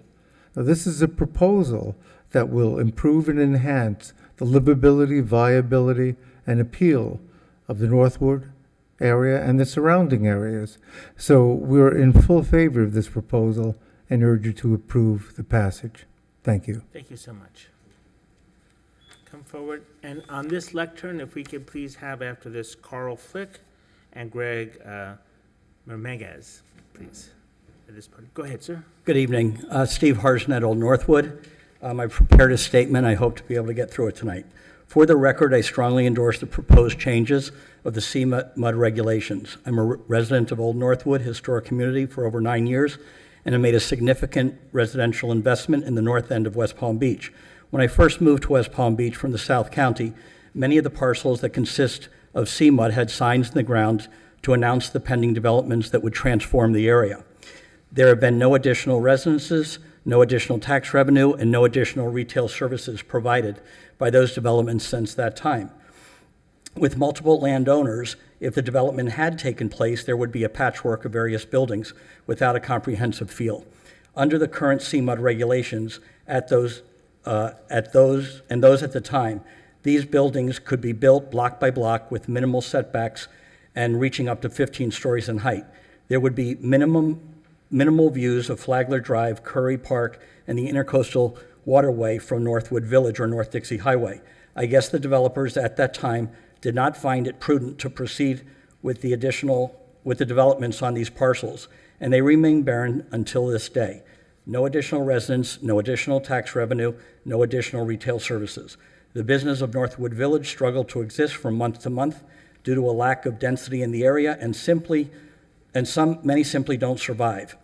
Yet here we are again this evening discussing a plan forward, or as others might have it, keep things just the way they are. I have attended numerous meetings about the proposed CMUD changes and developments proposed for this land. One thing that has changed from 9 years ago, now the majority of this land is owned by one developer that has spent millions and millions of dollars to accumulate the land and hundreds of thousands to provide world-class designs for this land. Through several meetings and input from the public and the city, this developer and others representing CMUD have come to the table and compromise. This is what is before us tonight. If compromise cannot be reached, we may continue to expect no additional residents, no additional tax revenue, and no additional retail services. If you love the things the way they are today, you can look forward to more of this for the same 5 to 10 years. One plan that has been presented to us thus far calls for a significant increase in height permitted, only in the Core 1 designed area of CMUD, furthest from the nearby business district. The plans for these proposed buildings will for certain transform the North End community. I see this transformation as a huge asset to our somewhat neglected community. Beautiful, iconic design provided by a world-renowned architectural firm. I see this transformation as a positive impact on our tax revenue and to provide increased services for quality of life and safety issues. I see this transformation as a way to increase North End density to help support our local businesses. I urge you to vote yes tonight, proposed CMUD changes. Thank you for your time and your service to West Palm Beach. Thank you. And at this lectern, if we can have Louise Stoney and William Davis. Go ahead, please. Okay. My name is Carl Flick. I am a resident of Northwood Shores. I'm president of the Northwood Shores Neighborhood Association. I'm also an urban planner. First of all, I'd like to say that, yes, there has been a lot of compromise, and Northwood Shores has been involved in a lot of the suggestions that you see today. We see progress. The problem is that we don't see enough progress. And so everyone is for development. Let's get that straight. We want to see the Curry Corridor developed as well. But you all made several directives. You wanted the community meetings. What we got were stakeholder meetings. What does that mean? We're talking about 13 people roughly from the community and 13 people roughly from the development community that were in invitation-only stakeholder meetings. What we were pushing for was completely open community meetings that were not controlled. Lay people who are not necessarily planners or developers would have access. And we didn't get that. So we continue to ask for that. I continue to hear from our 270 residents within Northwood Shores and also outside of Northwood Shores that they want a voice. If you look at the AICP Code of Ethics, it's all about giving lay people meaningful input into the process. And those people have been shut out. So we don't like that. And we think that although this process should continue, the cake is only half-baked at this point. Some other things, quick laundry list, the massing studies, we really wanted to see those during the community meetings. What we saw tonight, they arrived tonight. the massing studies, they were not from the street level. That was where they were supposed to be, where people experienced the tall buildings from the street. We only saw one massing study, and it was probably about 10 feet up. But they all, from different angles, we need to know what 300 feet, what these different compromises look like, and we still don't know. We saw in one of the stakeholder meetings, there was a suggestion by planning staff for 267 feet. We came back and said, we can live with that.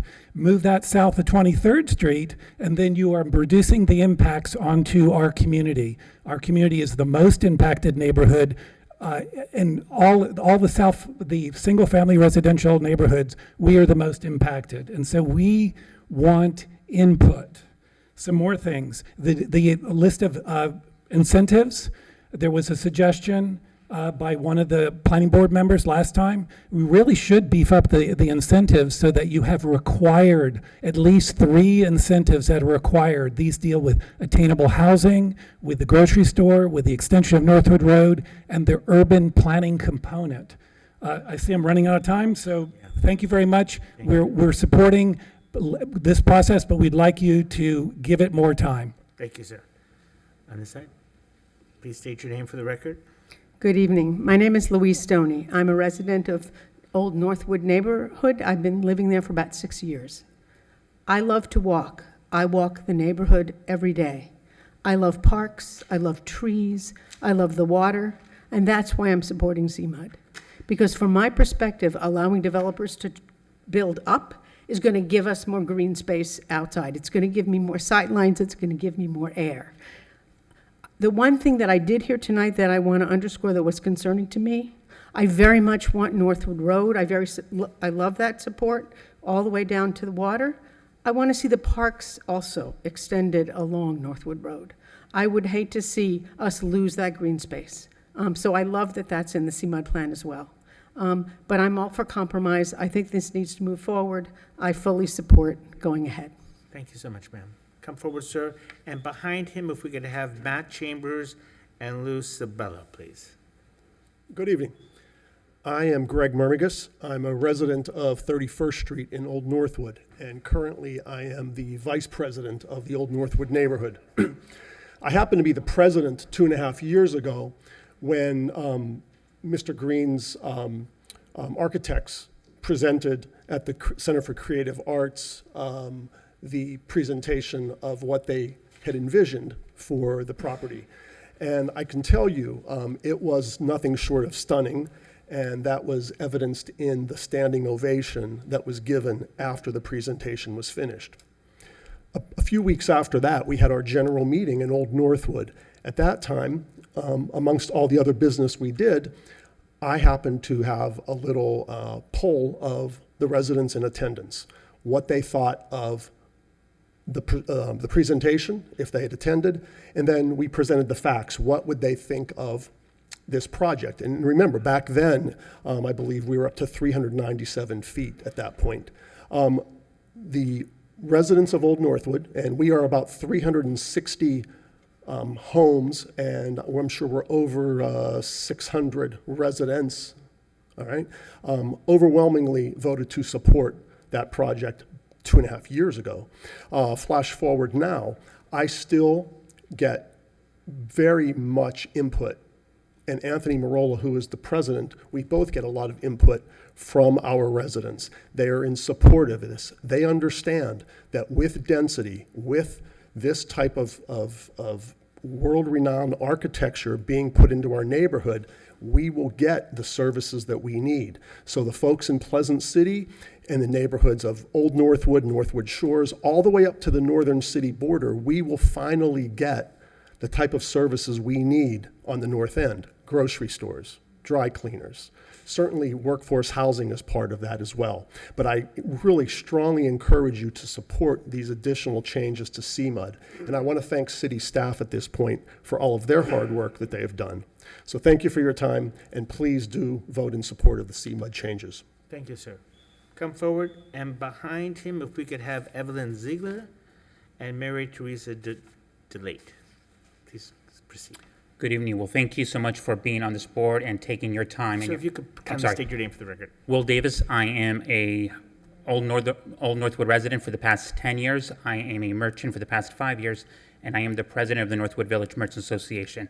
So thank you so much for taking your time and your energy to be on this board, as well as for the city staff who work so closely with us, the residents, as well as the merchants. And first and foremost, happy birthday to Miss Ward. So I can't believe you're here with us celebrating your birthday. Happy birthday. But I cannot emphasize as much as this, that is this going to make a huge impact on us as the merchants in Northwood Village. So right now we have Anchorside coming in, Curry Park's going to be happening, and with having the density that what we need is going to make us, the merchants, survive. I wish we would have had more merchants come, but unfortunately, we are mom and pops, and we are sometimes only the only ones who are there running our businesses. So I wish more of us could have been here, but some of them did send emails and send in notices saying that they also support this.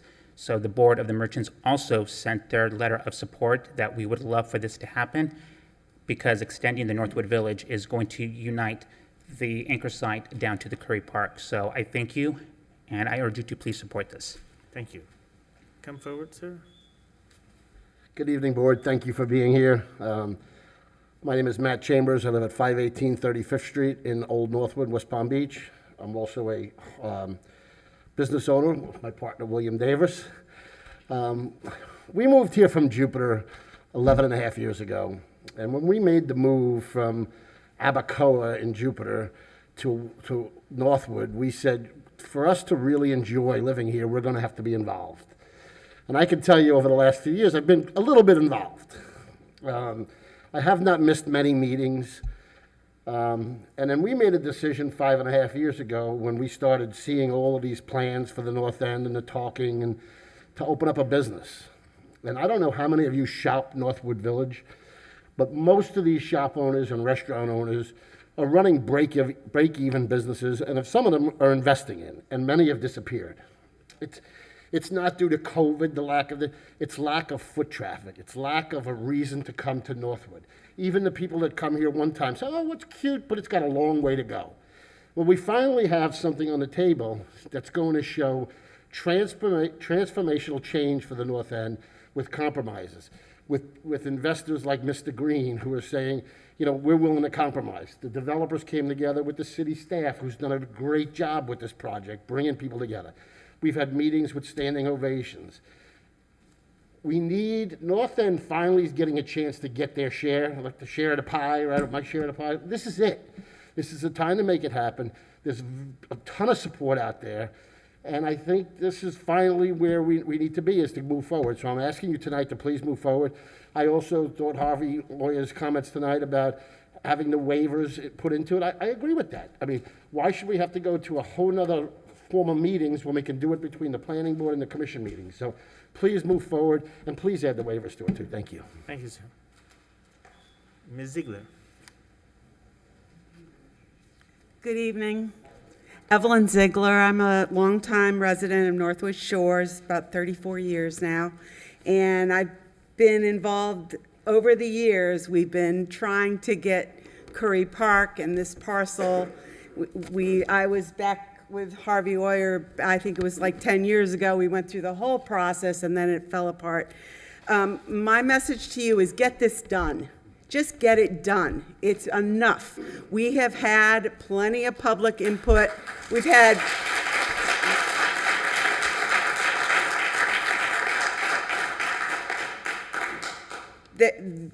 Mr. Green has got the best architects in the world on this thing. This is going to be glamorous. It's going to be awesome. And our neighborhood deserves it. The pathway from our Northwood Village to Curry Park is awesome. Northwood Shores, my neighborhood, and I've lived there a long time, and I know my neighbors. And we're not a historic district. We're just all individuals owning our homes, and it's kind of like the Wild West of West Palm Beach in a way. It's a lot of independent-minded people, a lot of individuals with a lot of different thoughts. I've talked to a lot of my neighbors in Northwood Shores. We want to see this done. So if you go to Old Northwood, the neighborhood association is very robust and has a lot of members and represents a lot of people in the neighborhood. Northwood Shores, we have a very small neighborhood association. It is not necessarily representative of what we neighbors in that neighborhood feel. The people I've talked to are in favor of this and want to see it done. So please don't be held hostage to a few people who are trying to prevent progress here. I think the plan is splendid. We're hopeful that we can get more green space by letting it go up higher. We get a lot for what we give. I mean, we've got the green space, we've got a road going into Curry Park. I believe parking is going to be on their property also. I mean, there's a lot there that is really good for the community, and best of all, we might get a grocery store. I mean, I'm telling you, the people in Northwood Shores want a grocery store. And that's something everybody agrees on. There's nobody that doesn't want a grocery store. So, I mean, my message is get it done. Just get it done. Thanks. Okay, following her at this lectern, if we could have Mary Teresa DeLate and Jenny, I think it's Schorellis or something along those lines. Go ahead, sir. Good evening. My name is Lon Sabella, and I've been a resident of West Palm Beach, Northwood Shores specifically, for over 20 years. I was the president of my neighborhood association for 8 years. Took over that post and doing a great job. I don't know what meetings that woman that just spoke went to, but our meetings are very robust. And the majority of people that I talk to on a daily basis are definitely in opposition, not necessarily to the progress, but to the magnitude of the height. Of course, we want progress. Who doesn't want progress? Prior to living here, just so you guys know, I know what you're going through and what you have to listen to. I was chairman of the Architecture Review Board in Southampton for many years. And I'm very responsible for many improvements, so I get the fiduciary responsibility that you guys are now sharing. My problem is the process. Carl mentioned it, and I don't really think the process was all that inclusive. I've written letters, and nobody should ever be told you have to be invited to a meeting to voice your opinion to a zone change of this magnitude. We're not talking about an extra 2 stories. We're talking 3-4 times in height. Northwood Shores is, in fact, the most impacted, or will be the most impacted neighborhood of the entire North End. I think there's a lot of misinformation out there. I was in part of a Zoom meeting the other night where they were saying, oh, how great, this is awesome. Mr. Green is donating property for Northwood Road extension, when in fact it is swap.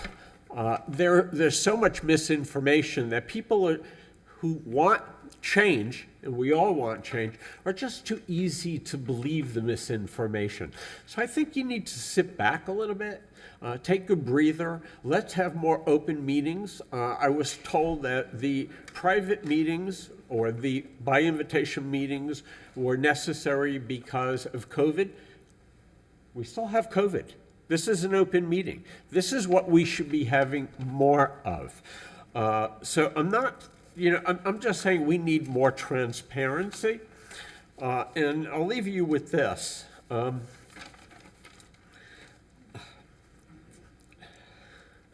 all for changing the zoning. I think it's great to make compromise. I don't think there's enough compromise. I think the compromise that was discussed is almost insulting. I mean, we're talking a couple of stories.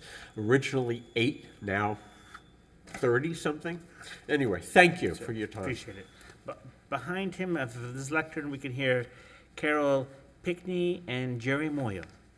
All right? At this lectern, do we have anyone who's speaking that I've called her to? Come forward, please. There's no one, then at this lectern, come forward if we could have Mary Churchill and Stephen Carrison. Hi, everyone. Hello.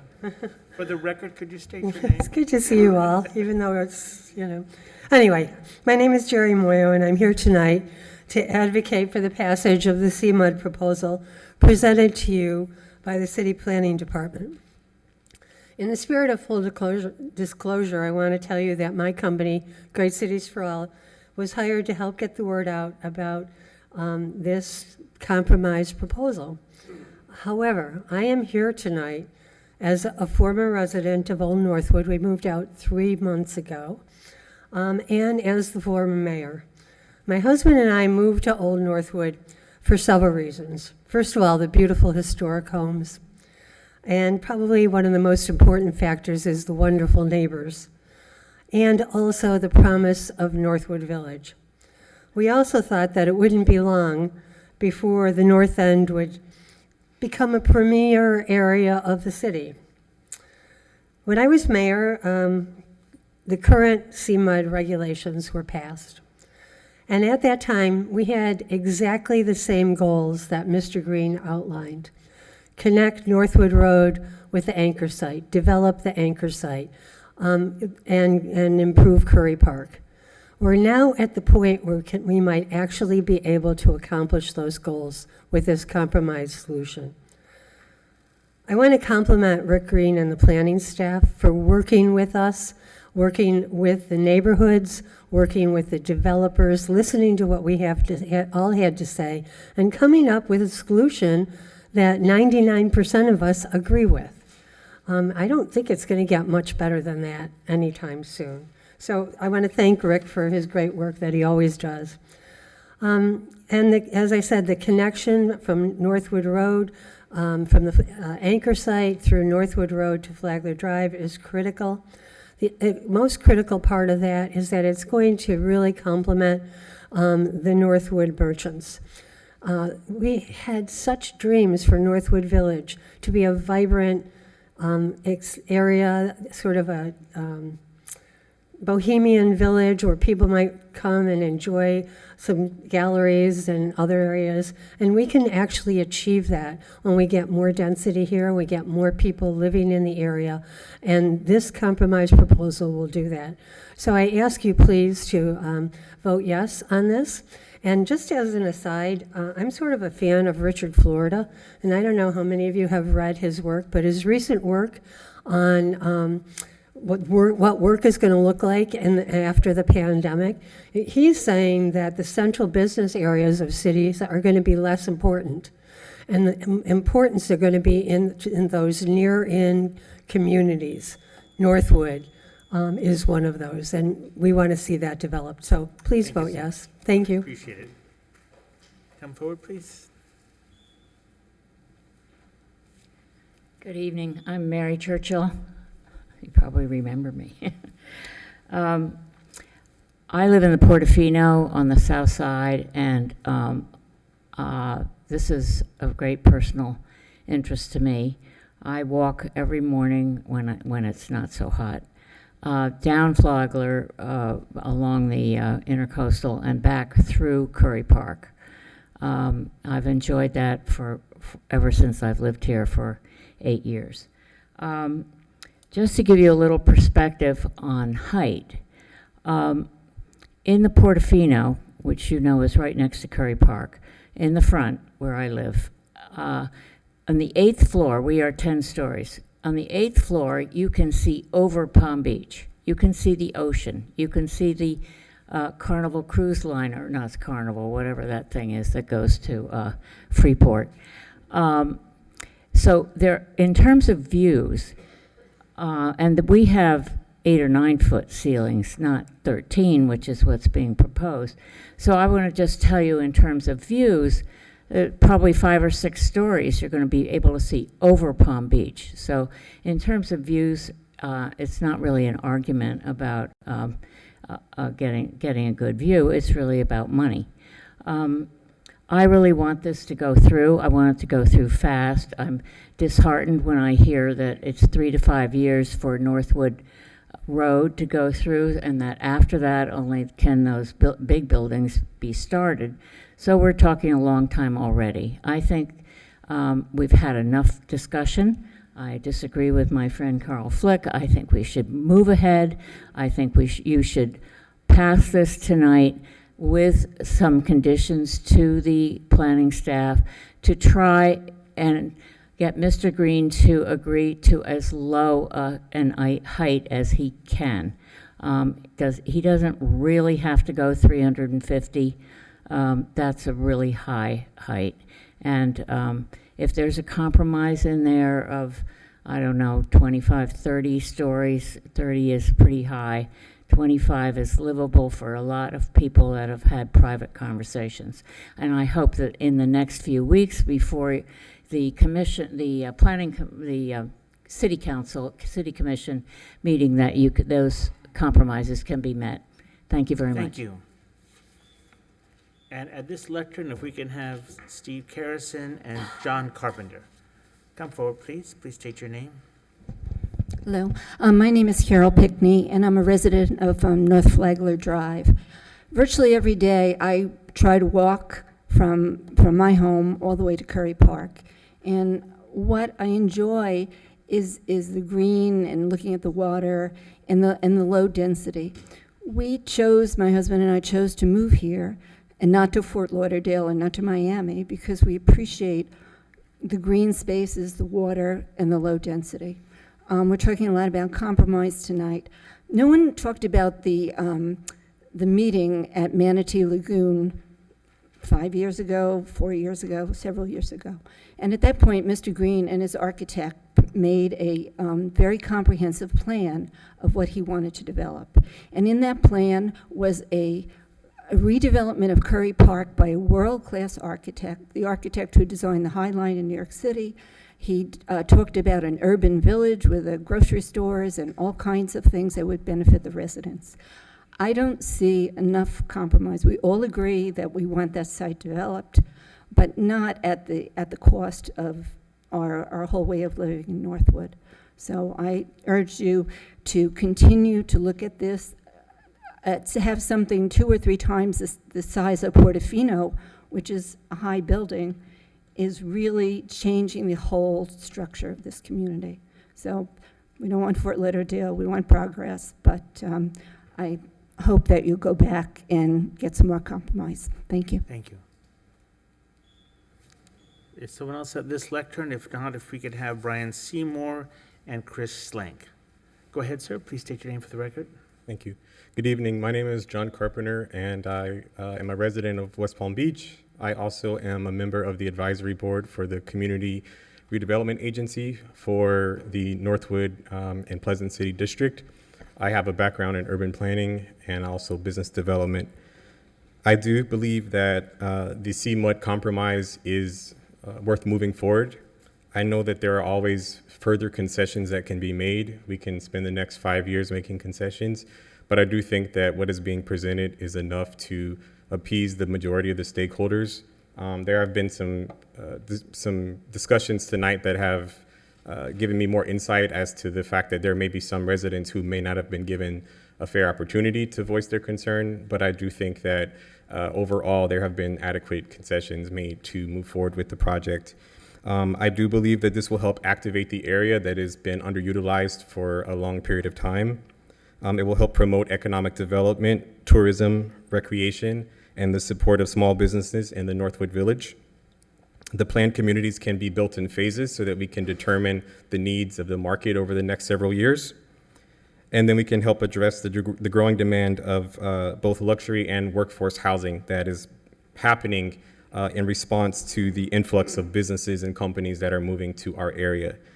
So I believe it will also help provide connectivity to the North End and the downtown district, which will just provide a better urban environment for everyone. So I am in favor of moving forward with the CMUD compromise. Thank you. Thank you so much, sir. If this lectern, we're going to have Dennis Grady and Homer Marshman. Go ahead, sir. Thank you, Mr. Chairman. members of the board. My name is Brian Seymour with the Gunster Law Firm, and I'm here representing the owner of the lands of generally at Flagler and Pine. Chris Schlank is here on behalf of those owners who's going to speak as well. I think it's important we remember, because, and I know Mr. Green is here, and I know he owns most of the land. He's not the only landowner affected, and a lot of folks were part of this discussion. Harvey was part of that discussion, and so was I, and our client who came down from New York was also part of those discussions. And so it is a whole view of the CMUD area as we look at what we came to tonight. And I'm looking and I'm thinking to myself, I was here at the last time this was at planning board, and what a difference a few weeks make. From nobody agreeing on anything, as the chairman said, to significant agreement, although not completely happy, which is something that is important. And Rick mentioned that, and that, what is compromise? Sometimes it's everyone being unhappy. I don't think this is really everyone being unhappy, but certainly it is everyone not getting what they want. And that's true for us as well. Staff worked really hard to manage everything. They took a lot of information and they talked to a lot of different people. And they try to come up with something fair and reasonable, and we appreciate that. And I've been working with Rick since he got here, and he's always been that way. He tries to work with everybody to see what can be done. And we're not getting everything we want. There's about 100 feet that was initially proposed that is coming off of our site, which is about half of the additional height we were going to get. And that's okay. We do want to ask, and I'm going to say this, and I know it's on video, and I know it's very public, but Harvey is right.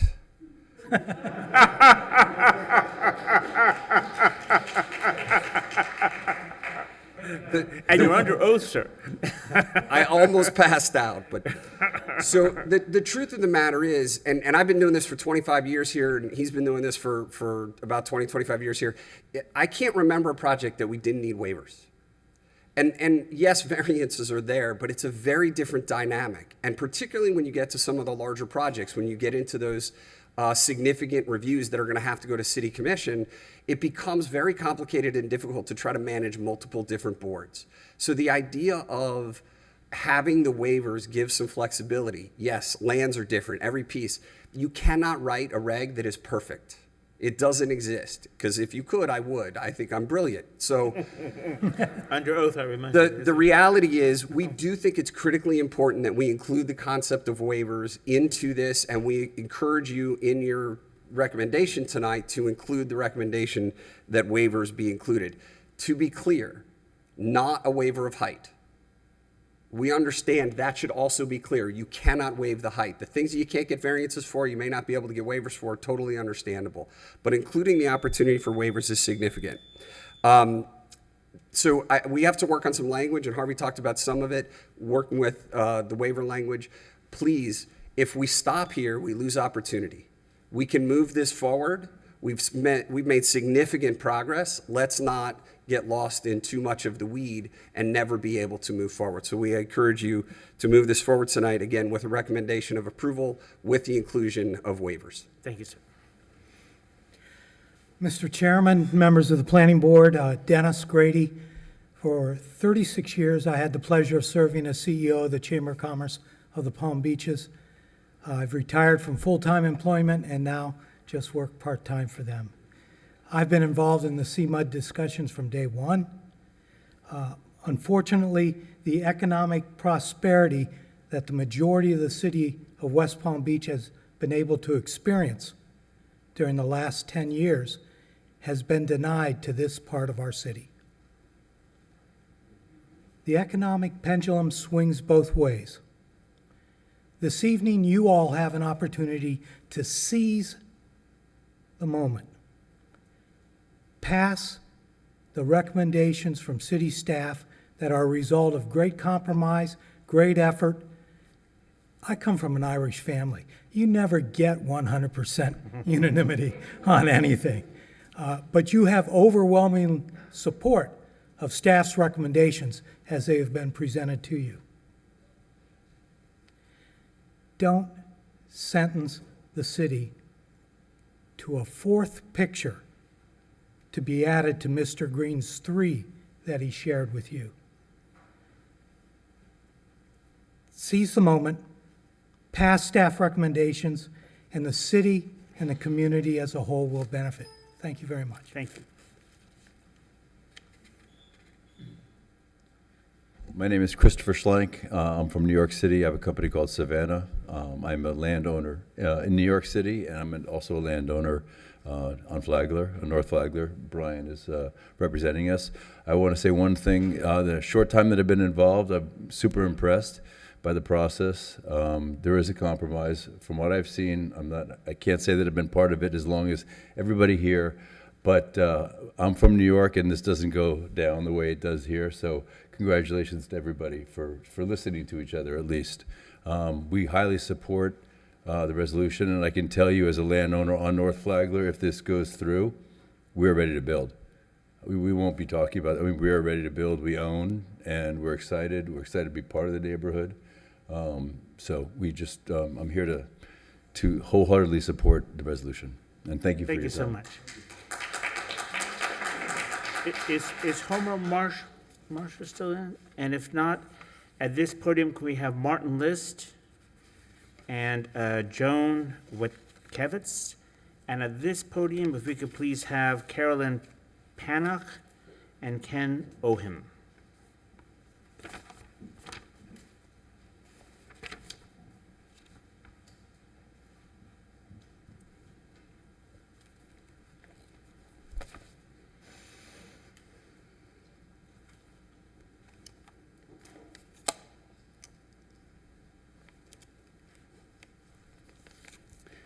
Good evening. My name is Martin List, and I am president of Temple Israel of West Palm Beach, located at 1901 North Flagler Drive on the south side of Pine Street. At the last meeting, I spoke in favor of the Sema district, but I asked that Temple Israel only be treated as others, specifically those properties directly fronting the intracoastal waterway on Flagler Drive, are being treated. Under the proposed CMUD regulation compromise, Temple Israel would benefit by less than 10 feet in height, but the property immediately north of us on Pine Street is benefiting by more than 100 feet. I went on record stating that Temple Israel had been left out of the previous planning discussions, asked to be included in future meetings, and further asked that Temple Israel's property be moved from Core 2 to Core 1, which all other Flagler Drive waterfront properties are being zoned. After the July 20th Planning Board meeting, Chairman Mayans directed the city staff to work with various developers and stakeholders to try to come up with a compromise before this meeting. I've met with developer attorneys as well as with Rick Green in this very chamber and asked that Temple Israel be included in ongoing discussions. After the city scheduled several stakeholder meetings and invited various groups, I was able to attend one of those meetings. At that stakeholder meeting, Mr. Green stated to me that Temple Israel was a transition parcel. While Temple Israel may be the southernmost parcel in the CMUD, we are not a transition parcel adjacent to low-rise or residential development, as the northernmost CMUD parcels are. Temple Israel is adjacent to Flagler Point, a very large 9-story condominium project, and all of the properties south of us to Palm Beach Lakes Boulevard are either commercial or medical office or high-rise apartment developments. There has been absolutely no pushback to CMUD generally or to Temple Israel's request to be considered a Core 1 property from any property owner south of us. In fact, every property owner I've spoken to, as well as several of the largest developers in CMUD, are fully supportive of our request to be included in Core 1. I've shown the compromise plan, I guess it's on that screen, and you can see that Temple Israel fronting Flagler Drive is the only Core 2 property shown in the compromise plan. Every other property that's Core 2 is off of Flagler Drive. Mr. Green states that the city will be considering expanding the CMUD boundary south to Palm Beach Lakes Boulevard in the first 6 months of 2022, and would consider changes to Temple Israel zoning at that time. Noting how long these existing CMUD discussions have taken, we know that this is at best an unreliable calendar forecast. Even more critical to Temple Israel has legal standing in this current CMUD discussion. Let me stop you there. Give this speaker 2 extra minutes where someone is an attorney representing a property owner in the district itself. we've sometimes allotted 5 minutes. So Thank you you. get two additional minutes. And I can finish in less than that. Thank you. When the discussions come to expanding CMUD South, we are not directly tied to that expansion. That's not where our property is located. Therefore, we demand that the city include us in the current CMUD compromise planning now. Additionally, assuming that the city does expand CMUD boundary to the south, we will then squarely be in the center of the expanded CMUD district and certainly not a transition property. We're concerned that the city's actions to date have deliberately excluded Temple Israel from receiving the full zoning benefit being offered to other properties in the same position. I've worked with city staff on many projects over the years and always felt that city officials were open to dialogue and compromise, but I've had the feeling Temple Israel is being held hostage on this issue. Please understand that Temple Israel remains excited about the potential growth in this part of West Palm Beach and what that can mean for our congregation's future. We fully support the Curry Mixed-Use District compromise, with the exception of how Temple Israel is being treated in the current plan. I'm asking that the Planning Board approve a motion to amend the current city staff proposed CMUD zoning map and recommend changing Temple Israel's property to Core 1. Thank you. Sir. All right, please come forward. State your name for the record. Hello, my name's Carolina Panoff. I'm a homeowner in Old Northwood, and I purchased a home there 5 years ago when I was 25 years old. I honestly had no idea what I was doing. I heard about this man, Jeff Green, and these amazing plans that he had with these incredible architects to build. I am in full support of CMUD. I just wanted to share some of the more some of the realities of living in Old Northwood. When I first moved in there, I was going on runs towards Curry Park, and my neighbors told me, don't do that. That's a place where there's drug deals happening on a regular basis. It's not safe. Don't run there at night. That's silly. You know, being at the age that I'm at as well, a lot of my friends are now starting to purchase their own homes, and, you know, they're like nearing their 30s. They're looking for property. A lot of people say, do you feel safe there? There's just like this constant questioning and this constant idea that Old Northwood is not a safe area to live in. So I'm super excited about this project. I think that it will allow us to transcend this idea and just, yeah, it's the stereotype that the neighborhood has really gained. So I think safety is actually one of the things we haven't really discussed, and also the fact that Curry Park is really the main public space that we all have, and it's really overrun by homelessness, and it's not very inviting. So this project will allow us to have a beautiful space that is actually usable, you know, because right now it is and it isn't. You know, it's something that will have to be addressed, obviously, with putting $30 million into a project. But with development, I think only positive things. So thank you all for your time, and really excited to see what you all can do here. Thank you so much. Is Kevin Ohm here? Do you wish to be heard? I'm going to let this lady go first, though. Go ahead. Good evening, Commissioners. My name is Joan Waitkovitz. I live at Portofino, 2600 North Flagler Drive, and I received the invitation to the September 9th meeting at very short notice, and it was the first day of a convention I had to attend, so that was that. My neighbors attended it. I understand that the massing study projection was not presented on September 9th, and that this is the first time we've had a view of it. I want to run over and take a picture of it before it's gone, because I want to take something home to study. Should have happened sooner.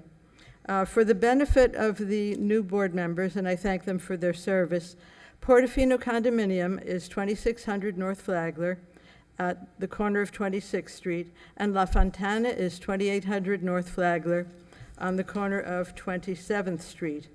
We are in the CMUD Transition District. I did not know this when I bought my home here 20 years ago. Both of these condominiums are 119 feet high. The transition property across from us, 2601 to 2801 North Flagler Drive, was then and is still proposed to be zoned at 163 feet, 1.5 times our height. We hope that they'll have a nice setback so that our west-facing individuals are not altogether without sky. However, I kind of heard slip by that somebody wants to zone 2801 to 202 feet tonight, and that just kind of slid by in the presentation, and that is why we need full disclosure and the massing study projection. The other thing that I would like to comment on, which also went by very quickly, was the map of the 1 mile radius for the workforce housing that would be offered as an incentive to Mr. Green for higher towers in our neighborhood. That 1 mile radius actually includes the historic low-rise neighborhood around Clear Lake. And I wonder what the residents of the historic low-rise neighborhood around Clear Lake would say to that. There are plenty of derelict properties or properties that are closed businesses that could become residential right there in Northwood. I don't see why the Northwood merchants would support a 1 mile radius for the workforce housing. Those folks aren't going to shop in Northwood. So those are my observations. I would have made them at the community meeting if I had had the chance. Thank you. Thank you. Please proceed. Hi, my name is Kev Ohm. I'm a resident of Old Northwood in West Palm Beach. I'm also a local musician performing at a lot of venues in the area, and I'm here to speak fully in support of the amendment. I am in favor of any development for the area that will bring in higher density for all of the reasons that have been discussed today, but I'm going to touch on one that hasn't been discussed. And we are going through a national housing shortage right now, and particularly in South Florida, where it's a major issue. And I think that the more density, the better when it comes to addressing this problem. And the reason that we got here is because decade after decade, homeowners associations and other groups have been speaking out against high-density developments near their homes, not in their neighborhoods. And after decades of that, it's perpetuated an issue that was a small neighborhood problem to now a national issue. And it's major, and it needs real action in order to address it and reduce housing costs for the next generation. Simply put, we're going to need to make concessions in order to make way for the next generation and this next wave of population that West Palm Beach is going to get. So I understand people being against it because of what they signed up for when they moved here perhaps decades ago and not wanting that kind of development near their neighborhoods, but we desperately, desperately need it, and it's in your altruistic interest to be in favor of these high-density developments, because without them, we're going to be in a major issue come just a few years, because we already are in one. So I'm all for the higher density. I'm all for even more density, and I will always be when it comes to these kind of things. As a younger person coming up, planting my roots in this city and wanting to see more for it, and knowing that we need it. It's so clear. And I have decades to go in the city. I plan on having a family here, and that's the city that I would like to live in. So that's what I have to say. Thank you. Thank you. I appreciate it. I have a number of cards that people have written comments on, so I want to see if they wish to speak. If not, I'll read their comment into the record. Homer Marshman. Let me read his card. He says, I am in favor of the proposed rezoning of Sema. The land across from Curry Park needs to be responsibly developed. I would like to see massing studies and renderings, and hopefully these will be forthcoming, rather than something on height. I would like the city and the developer to focus on good architecture, setbacks, so the development will be welcoming to pedestrian traffic on Northwood Road and Flagler Drive. Beth Ann Starkey, are you here? She has a comment. She references a letter she sent in, must have the real public meetings and no payments in lieu, meaningful incentives, affordable housing. Someone identified as Tanya K., who has her address, says she supports CMUD. S.D. McFadden, are you here? Do we wish to be heard? If not, he says he supports CMAD. Arthur Kelter says the North End needs this. The apartments that are existing need to realize that the values will only go up. Kay Crawford, are you here? Wish to be heard? It says support CMUD compromise. Julie Darren Lockett, is that you, ma'am? Yes. Okay, I'll give you a moment to speak just for a moment. William, I don't know how these people write, Hollandnut or something along those lines. If you're here, wish to be heard. His comment is, I support this CMUD compromise. Roman Slimak, support CMUD compromise. John Sperry, do you wish to be heard, sir? Come forward to this other lectern. Why don't you go ahead and proceed, ma'am? Hi, good evening, everybody. My name is Yulia Darabent, and I am a resident of Old Northwood. I moved to West Palm Beach about 3 years ago with my husband, and we picked the Northwood neighborhood for many reasons, especially for its charm. And I would like to say that I'm definitely in support for this project, and the reason why is because I would like to draw a quick parallel to the city that I come from. So we moved from Chicago, and we used to live in a neighborhood that has very similar attributes as Old Northwood. A lot of historic homes, neglected in many ways, facing the lakefront. Really had a lot of struggles trying to develop.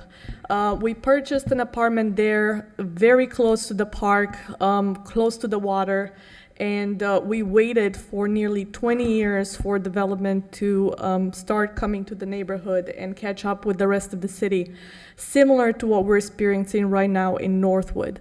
We've had community meetings that address projects similar to this, and always the concern was, well, it's the height, it's near the water, it's high density, etc. When we finally got a project like that approved, the neighborhood really developed. We saw a lot of progress in the area that benefited everybody, residents as well as businesses. And I'm really hoping that we don't have to wait 20 years more for this to happen here. Another comment to make for those that mentioned that profit plays a part in how these projects are developed. That's absolutely true. I do valuation, business valuation for a living, and in order for somebody to undertake a project of this risk and size, there has to be a return on investment. And so when we have somebody that is able to do that and is working with the community to provide everything that is needed and really get to that compromise, we should really consider it and support it. So thank you, everybody. Thank you. Thanks. Tanya Kushakchin, they call me TK, and I'm here to say that I support this. I want to thank the city staff and all of you for your attention. They just call me Action Kushakchin, and I played football, and I want to say that we need action in Northwood. We need action by you and the city. The North End has been neglected for too long. I live at 4041 32nd Street. I run through Curry Park in the neighborhood. I'm tired of seeing needles and other drug paraphernalia thrown around. It's a danger. I have a 1-year-old son, and I'm really looking forward to living here and raising him and having a larger family and contributing to the city. And the neglect that the North End has been suffering from has been going on for far too long. I lived in the South End for a little bit. It's really nice. But we moved to the North End because of the opportunity and the prospect of growth. And I think that's what we all need, what we all want. It's time for action in the North End. And so I encourage you to support the CMUD proposals and the recommendations of staff. Thank you. Thank you.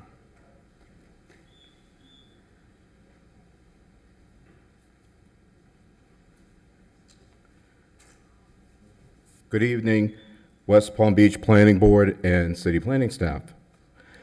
My name is John Sperry, and I'm a homeowner at 437 29th Street in Old Northwood. And I just wanted to let you know that I am in support of the CMUD proposal compromise plan. I think enough time has passed for the city to sit back and take a breather. I myself moved into the North End back in 2005, 2006, probably right at the end of 2005, after Wilma, from the South End, because I saw a lot of charm that I believe Northwood could have. But unfortunately, I've seen a lot of disparity moving in the Northwood area from the South End. And since living here for this amount of time, I've had a lot of neighbors and friends that have moved out of the Northwood and North End area due to the disparity that we have between the North and the South of the city. And I had one friend in particular that was really excited about moving in. She purchased a condominium at the Portofino, which I've heard has been mentioned here a lot.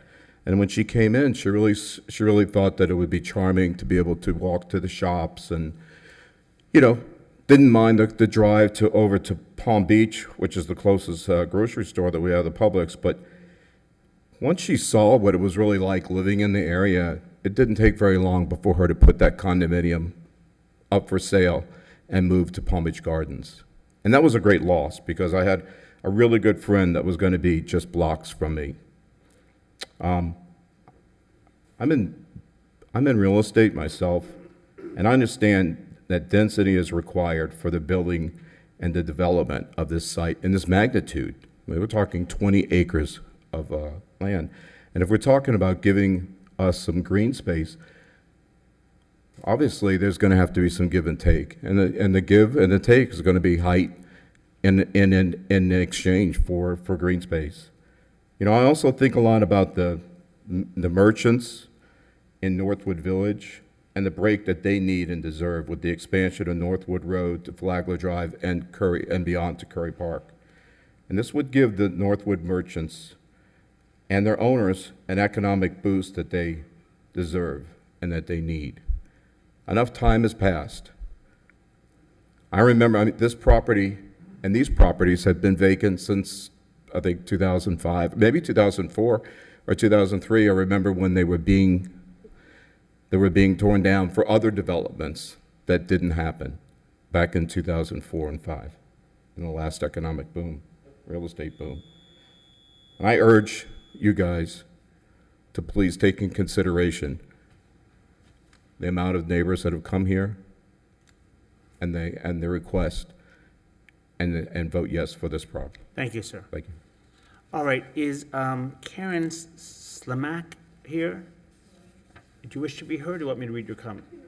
Okay, the comment says, in support of CMUD. Judy King, are you present?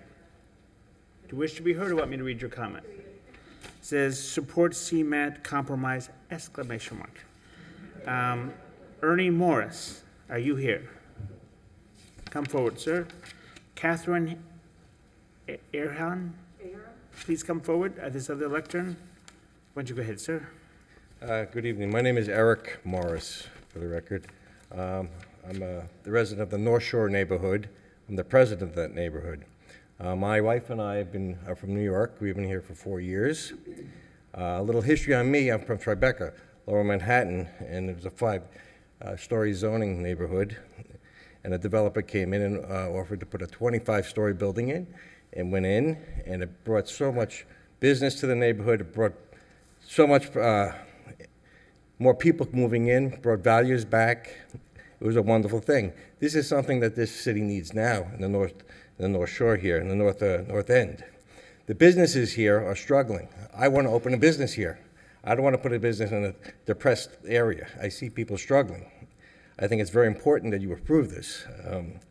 And I'm very proud to be here. I'm glad that the city's working with you. I think that everyone's working together.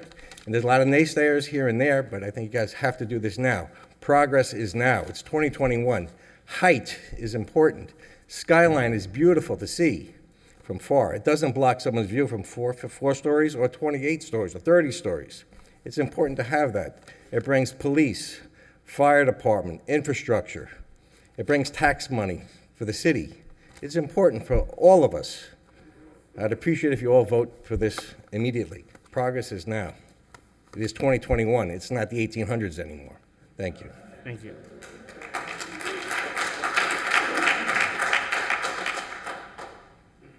Good evening. Thank you for the opportunity to address the planning board tonight. My name is Kathy Ahern. I live at 3215 Poinsettia Avenue, which, as you know, is North Dixie, and that's right at the corner of 32nd Street. My partner and I purchased our house about 5 years ago. She became a full-time resident 2 years ago, and I just a year ago.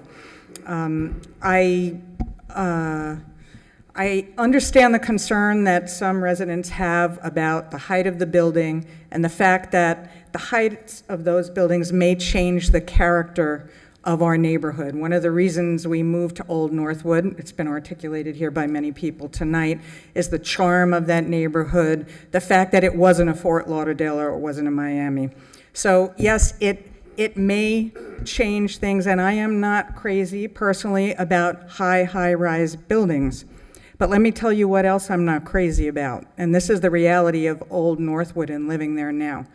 I'm not crazy about the businesses that have tried to start and make a living on Northwood Road, and despite all of their contributions have gone out of business because they can't support themselves, because we don't have the foot traffic.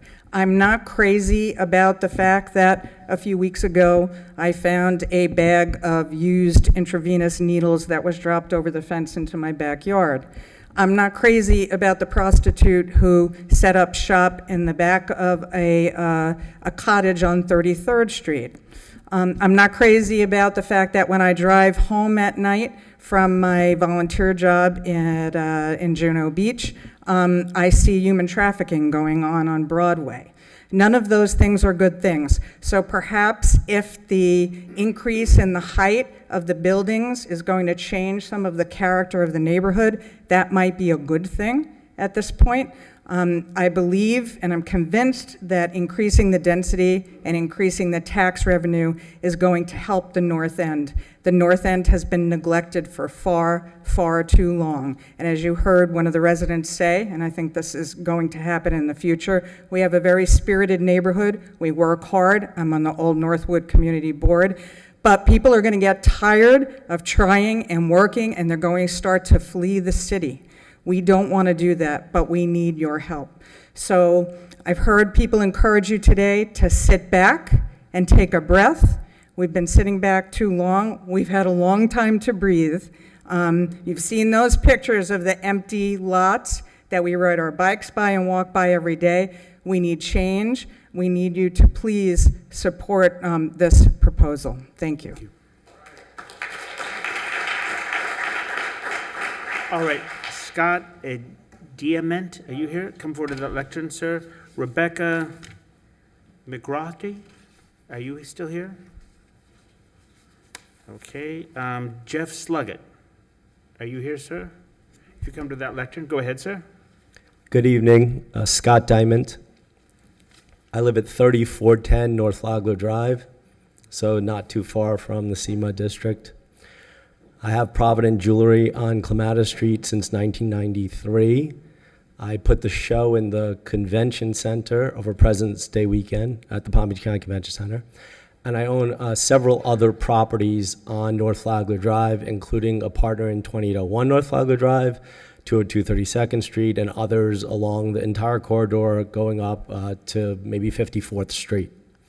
I'm 100% in favor of this project going through and for your recommendation for the height on this project and more or less doing anything at all that is possible to get Mr. Green to build this project. As everyone here knows, Mr. Green owns a lot of property within the city. He's doing some amazing things with downtown, with One West Palm, and we never know what the future holds, like we didn't in 2008 or 6, 7, 8, whenever it We had a downturn in our economy and things could not get built because they could not get financed. I believe it's very, very important to move fast on this and to pass this. And as a resident of that area since 2006, and I plan to spend the rest of my life on Flagler Drive, I have children that live there as well. Anything that improves our neighborhood, which I believe this is an incredible improvement. In fact, when I hear Harvey Oyer speak about this, or when I've heard Jeff speak about this, I think, who wouldn't want this? Like who, if they were really thinking about progress in West Palm Beach and what our future is going to look like in the next 50 or 100 years, would not want someone to come in and build maybe a multiple billion-dollar project along North Flagler Drive instead of having empty places that do not benefit our community, do not benefit where I live and where I walk to get coffee in the morning. So anything that you can do to make this go faster, and I fully 100% support it. Thank you very much for your time. Okay, come forward, please. Good evening, Mr. Chairman, members of the board. For the record, my name is Jeffrey Sluggett with Sluggett Associates. I'm here on behalf of Mr. Rob Samuels this evening. Mr. Samuels owns the property at 2801 North Flagler Drive. Mr. Green, when he made the presentation earlier, had actually referenced my client's property. We're actually in a similar situation as the gentleman from Temple Israel explained. We are not in the process either right now. We have worked with staff over the past several months trying to get into the process. We are not. We have in the past couple of days had a couple of conversations with staff that they are willing to allow us to get into the process at some point, which is somewhat encouraging to us. One of the things I did want to point out to you, if you look at your staff report on page 9 and 10, it references our property. It discusses the fact that we had not performed any community outreach and did not have any support. And prior to this meeting tonight, I actually delivered 89 letters of support from the local community itself. And just to give you an idea where that 2801 property is, it's on the very north side of the Sema district. It's designated as the Edge subdistrict currently, but we are buffered on the south side, we are on the south side of Temple Bethel. And we feel that is a substantial buffer, and because of that, we probably should not be designated as the Edge subdistrict, but rather look at something that's more compatible and similar to what is right around us, and that is the transition district. And what that would basically allow is for us to go from the 60 feet up to 163 feet potentially. So anyhow, we're not in the process at this point in time. We would ask for your support in being in the process in the future, not too far off future, whether that's through phase 2 potentially that Mr. Green had mentioned to you, or if it's through a privately initiated application that we may submit. However, we do feel like we need to be part of it. Mr. Samuels invested into the community just like everybody else did. 98% of the property owners in there, Mr. Jeff Green, he's getting significant added value with density with his properties. But my client, who has a property that's about a half an acre, is not being included in this process. And we're just asking to be included, go through the review at this point in time or in the future. So we appreciate your support. And I just wanted to reconfirm that those 89 letters were entered into the record. Is that correct? They were? Okay. Thank you. Thank you very much. I appreciate it. All right, Amy Sunny, are you here? Please come forward. Bill Nugent, why don't you come forward to this other lectern? Fran Perchik, you come forward, either lectern, that'd be fine. And yes, we have two of the names, we may as well get them out. Brandon Rinker and Russell Hoffman. If you could come forward to one of the two lecterns, please proceed. Good evening. I'm Amy Sunny for the record. I'd like to start by thanking the Planning Department for some of the compromises that we see here tonight and for including Northwood Shores in the discussions after many requests. That being said, private stakeholder meetings are not the same thing as public brainstorming or charrette meetings. And being polite in meetings is not the same thing as agreement. Although the heights have been lowered, 350 feet is still a lot to consider, particularly as the renderings, which have been regularly and routinely requested, were first available to view during this meeting tonight. The one street-level rendering gives a brief glimpse of the impact of these massively tall buildings, but more study is needed of these heights and their impacts. More ground-level, not aerial renderings are needed, particularly Flagler Drive and Dixie. And more study is needed to help create a robust, urban, activated, walkable, and enjoyable pedestrian experience. The way that the buildings address the street and the public needs more study.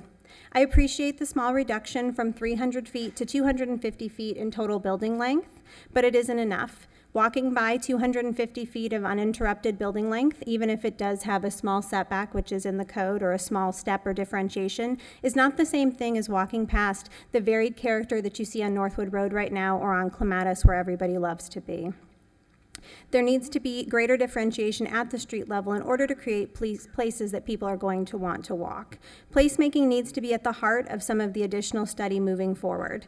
Most of you here tonight that are so enamored with heightened development, if you don't create places for people, you're not going to get the people to come and support these areas and to help improve the areas that you want. Although much has been discussed about overall heights, much more needs to be discussed about what steps can be taken to mediate and reduce the impacts of those heights, and a 60-foot tower setback is not going to solve this issue. But I believe that there are design solutions that can help to work towards that mediation, and those need to be further explored. I sincerely hope additional study can be done to look at these impacts and to help create an improved urban plan that really will revitalize this area, but will make it a place for people to enjoy and to love being in. Thank you. Thank you so much. Come forward, ma'am.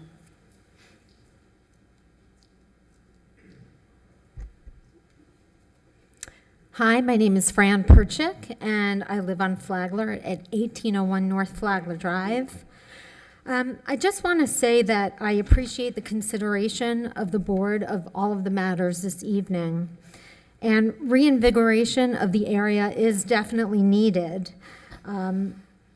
And I support the progress for Northwood, and the planning is appreciated.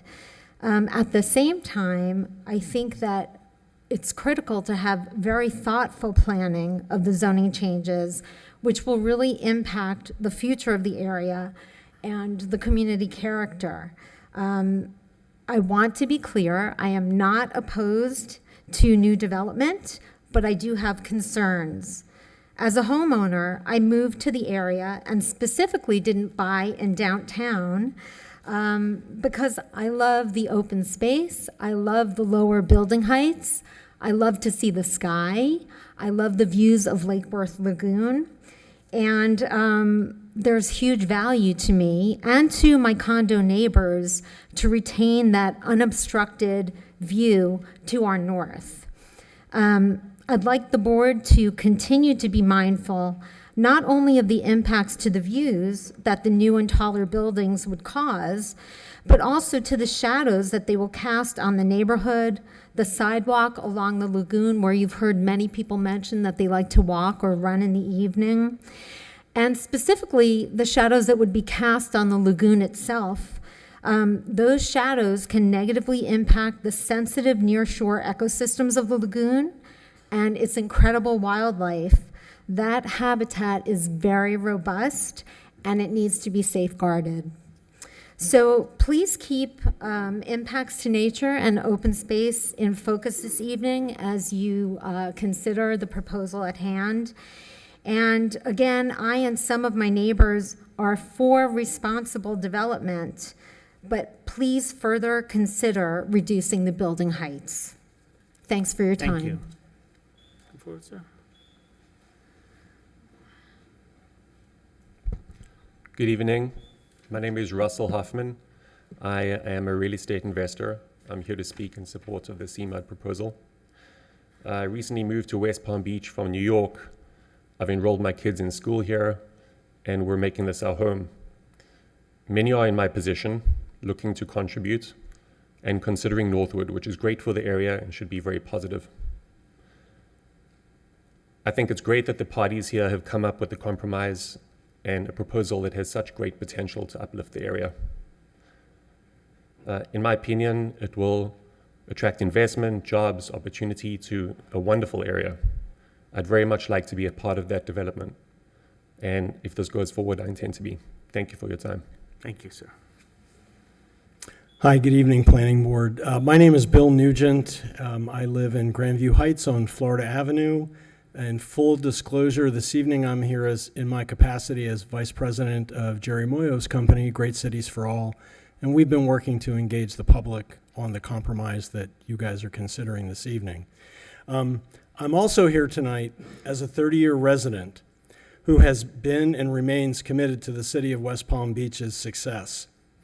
I agreed to advocate for this compromise because it is a compromise. It's a very good compromise. Because most of Sema land has sat for all of my adult life in less than desirable conditions. We can all see those same conditions right now today. If I have my years sort of right, but at least appreciate the concept, the zoning was changed in 2002 or 2004 and had the benefit of a massive national global real estate investment bull rush up until the crash of 2008. And during those years of all that investment across the country and around the globe, nothing happened on those 65 acres. In 2014, again, I believe that year is correct, the zoning was updated again. Once again, real estate investment, extremely abundant. We're in an unprecedented bull rush of real estate investment. With the exception of one investment, nothing has happened on those 65 acres of the Seamud land. So close to the waterfront, and year after year, nothing happens. All this while the city, South Florida, and much of America prosper everywhere you look. Is this compromise perfect? No, it is not. It never is. We can let the illusion of perfect be used as the block to the very good, if we choose to, and this is very good. But we can't allow what has been for decades to continue. The north end of West Palm Beach deserves and should be benefiting from what the rest of our city, the rest of South Florida, and what the rest of the state of Florida is benefiting from. Good zoning in a great economy does great things for its people. Please adopt the compromise of CMUD. Thank you for your time. Thank you. Is Brandon Winker still here? Does he wish to be heard? All right, is that you, sir? Come forward, please. How you doing? Real quick, 'cause I know everyone's probably about had it. I really just wanted to say thank you very much to all of you, all the effort and time that you guys put into everything, staff at the city, and definitely the local residents and people coming out and talking and voicing your opinions. That's how we find out, what's going to happen and what you want. And I just want to say thank you to everyone in the room. It's appreciated. All right. Is there anyone whose name I have not called who wishes to be speak? Come forward, sir. If you've not completed a card after you speak, if you'd kindly do so. Okay, I'm sure it's somewhere in this mess, not to worry. Eileen saw me do it. I'm not questioning it. Please state your name for the record. Police? In any event, my name is Jerry Shields, and I'm from Old Northwood, and I fully support CMUD compromise. It's time to move on. I've been here 10 years, and I'm sick and tired of dog and pony shows. I just want work to be done, these buildings to go up. And they could put a carousel in there for the kids. That would be nice. That would be really nice for families. Have them put a carousel. I think you will We'll pass go it for along it, to the Steve. developer, sir. So please, no more studies, no more meetings. Just get the work done. Let's go. Thank you.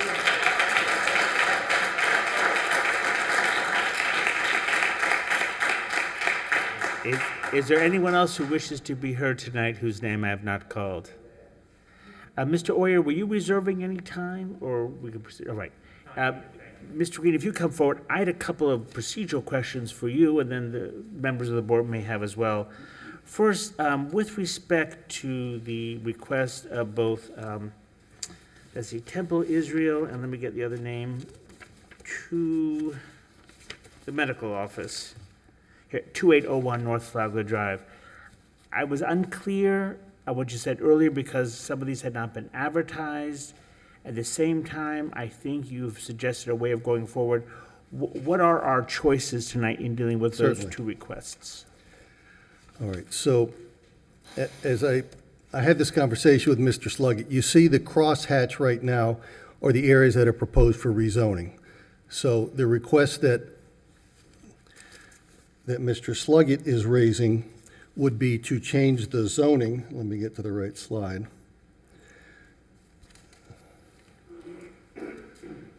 To change the zoning from an edge, which has a height of 60 stories, to the transition was 163. We did not advertise. So what happened when we started this process, it was like chum in the water. Everybody came out and started saying, we want more height, we want more height. So that happened here. That also happened with the property that Mr. List represented to the south. On that particular property, oops, make sure I got the right slide here. Well, I'll find another one. Try this one. I'm having technical difficulties here. I don't know what happened. It's not working. But anyway, what happened there was that property was zoned core under the existing CMUD, which allows 15 stories. And as part of the redevelopment that we're doing now, we designated that as a core 2, which allows 202. So it allows more than what's permitted now. What Mr. List would like to do is have this board and the commission change it to core 1, which would allow it to go to 306 feet. The property to the south that he referenced, Flagler Point, is a 9-story building. I'm guessing maybe 124 feet if you use 13-foot floor plates. So we have not spent a whole lot of time focused on that because we've been focusing on the remainder of the CMUD. But the issue is he's getting more height under this change.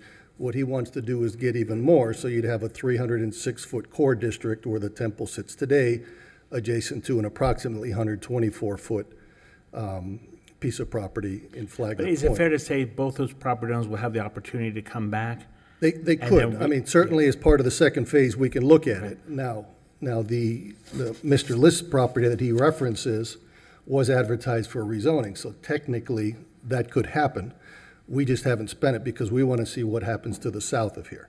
Most of the buildings are mid-rise. I don't know if we're going to recommend 306 feet, but to be honest with you, we have not done that analysis because we've been focused on the CMUD district. Okay. So Let me ask you if I could also on some of these other issues that were raised with regard to the waiver provision. yeah, I was going to have Angela address that because I think there's a confusion between what is a waiver and what is a variance. There's a big difference. Okay. I think at the end of the day, the two people who spoke in reference to some type of waiver procedure would rather go through the planning board and city commission. Why as wouldn't they want to opposed come the to our zoning board, board of Mr. appeals. Green? Exactly. Given the Well, choice. let me have, Angela's our planning and zoning. Mr. Chair, just let me give you a quick history. I know we've been here a while, so I'm not going to take too long. Basically, when we wrote the second version of Sema, which was in, I think, 2014, we recognized that the difficulties with trying to write a code where no buildings, we had no examples of how the actual buildings would go. Staff went back in and said, okay, you're going to do a DSI. We said we're going to amend that code and allow the applicants to get variances, which traditionally in the DSI, which is anything, any project over 99 residential units, over 50,000 square feet of commercial. In the traditional world, they can't get any waivers. You have to meet the code requirements, all the code requirements.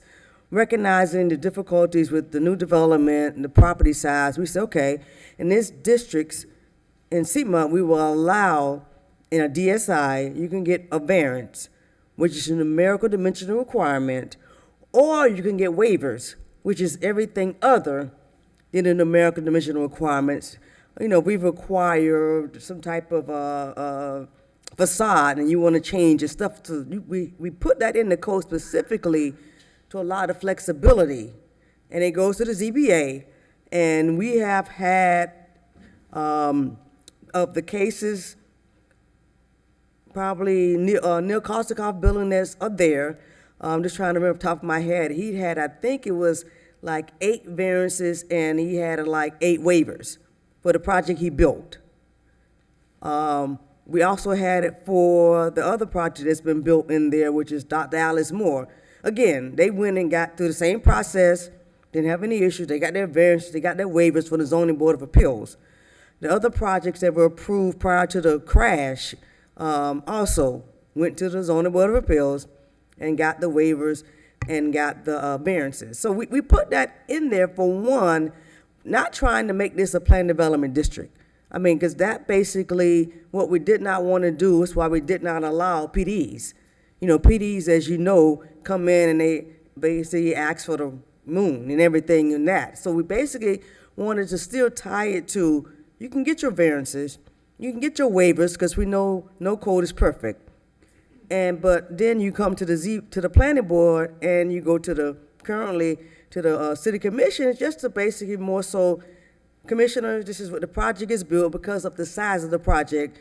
You want to let the commissioner know, they can just look at it and vote on it. But again, by the time it gets to the commission, there should be no waivers, no variances, no anything. They're voting on the project that's before them based on the standards that are in the code today. So that's a little distinction between variances, waivers, and how we got to the process that we have today. That answer your question? I hope so. I'm still trying to process all what you were saying. And he said there's one hearing also. So when you go to the city commission, it's not 2, it's just basically 1 hearing. Well, they don't seem excited about even though the 1 meeting option. But what about, while I have you both up there, what about the other 2 issues raised, about a little more details as to what's required for the Northwood Road extension? Yeah, certainly, and we've had discussions with Mr. Oyer, and we left it with him. Actually, we spoke a few days ago, and what we were going to do is between now and when this goes to the city commission, we were going to convene a meeting with the engineering department. Certainly, there's a lot of detail that has to be involved, but we want to give them a comfort level that they're going to know what the road is going to be comprised of, what the expectation is. So you're sensitive to the concern, you think it'll be addressed? Yeah. And the last thing then, let's see, Joel Dave's Park, the objection they raised on that. What's your position? Yeah, on this? again, we can look at that. This is, again, very preliminary, the concept. So there's a lot of detail that has to go into it. Whether it goes south of the Northwood Road extended or relocated to an entirely different location, we certainly can look at that, but, oh, yeah. I think one of the points was, they had the plaza, and one speaker spoke about that and wanted to make sure that was going to be there, and the other concern was, if you have the park there, is the city going to be running the retail or whatever that might be along the way? It wasn't clear exactly. Oh. I think that's the confusion. Oh. In other words, would it be workable for what you envision to have, okay, that's a wonderful picture. Does that have Joel Dave's Park included as part of this? Again, I think one of the confusion that comes in is when the architect did this is Northwood Road here. Right. This is actually 23rd Street. Okay. So I think that's the confusion in coming in. We still got to work out some more details, whether it is pedestrian or vehicular. So the retail is actually in the building. Okay. So it's no standalone retail per se. But what about the carousel? That came up earlier. I think are we gonna understand? I didn't know about that part of it, so. And Mr. Mayans, I'd like to point out also that, again, when we last convened on this topic, it was 60 days ago. So to find an architect that could do this on quick notice, I didn't have money in my budget, so I had to find money, and thankfully the CRA was gracious enough to fund the study. And then I'm guessing that Linda and Angela and I probably had 4 or 5 meetings with the architect. We just got the renderings today. Okay, I would have loved to have gotten them out earlier. We would have loved to have included them in the staff report. Had we had them at the time, we would have. And Alfonso Hernandez was making changes as late as 4 p.m. Fair enough. Do others have questions Yeah. of staff? Let me start down here. Kathleen, any questions of staff? I think, yeah. Well, it's my first meeting, so it may just be that I haven't really. It's her birthday. And it's her birthday. Yeah. No, that's not why I should speak first. That's just why I think I'm confused. But just the waiver versus variance issue, just kind of a little bit deeper on that. Is it standard? Is it because it's in this kind of CMUD district that there's this process, or in a kind of a typical development? No, this is typical, and we have this process. The ZBA's been around as long as the planning board, so any type of dimensional requirement that can't be met, we have standards in place that an applicant must meet in order to get the Is it variance. different in this case because it's kind of one applicant that's controlling, well, not one applicant, but there's one property owner that's controlling a lot of the property? No, that has no bearing on this whatsoever. Again, while he owns a majority of the property, we've got several property owners in here. And the project that Angela referenced, 312 Northwood, that was Neil Kozikoff. And again, he did go to the ZBA, one hearing, and got waivers and variances for that approval. So just following up on that, so it's abnormal to do what they're requesting in this circumstance? We would have to create a new process, and the point is that we have one in place right now that we think works very well. I think there's a comfort level with some of the applicants that they're used to going to planning board and commission. They don't do a lot of work with the ZBA, but I've tried to assure Mr. Oyer that they are a good group. They are as knowledgeable as this group. But I don't think we have to reinvent the wheel is what I'm suggesting. Any other questions of these two? Any other questions? Deborah, any questions of staff? Any questions you have of staff? I have no questions. John? No questions. Carla? Okay. All right, thank you so much. All right, at this point, we'll bring it back to the board for some discussion. What are people's views? Would you want to just go down? Let me start with you, Carla. What are your thoughts? This is my second stint on the planning board, my second meeting with this second stint. My first stint with the planning board was in the early 2000s, and I actually was on the planning board with the original CMUD provisions in 2002.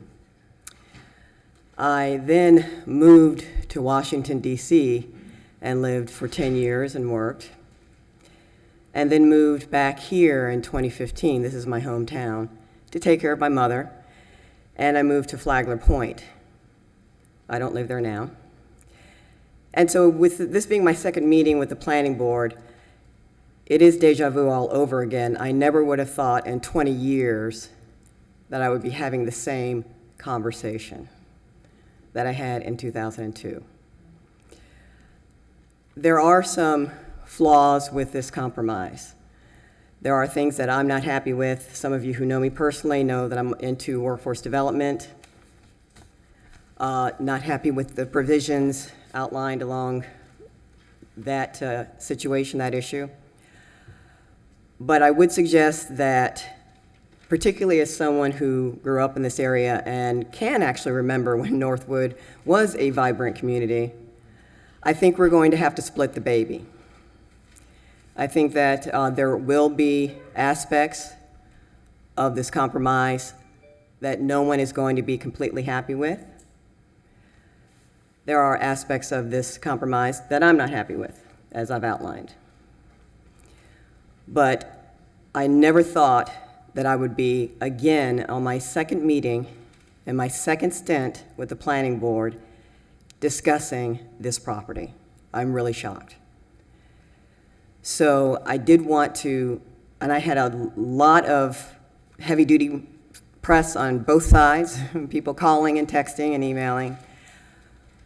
But I did want for folks to understand, especially since I'm probably new to many of you, especially those of you who have moved into the community, say in the last 10 years or so, to understand my perspective. And when I do vote, to understand my vote. I would like for us to think about making some of these incentives, if possible, more requirements. I would like to see more of an emphasis on workforce development. And I would like to see the developer engage with those community members who are against this particular compromise.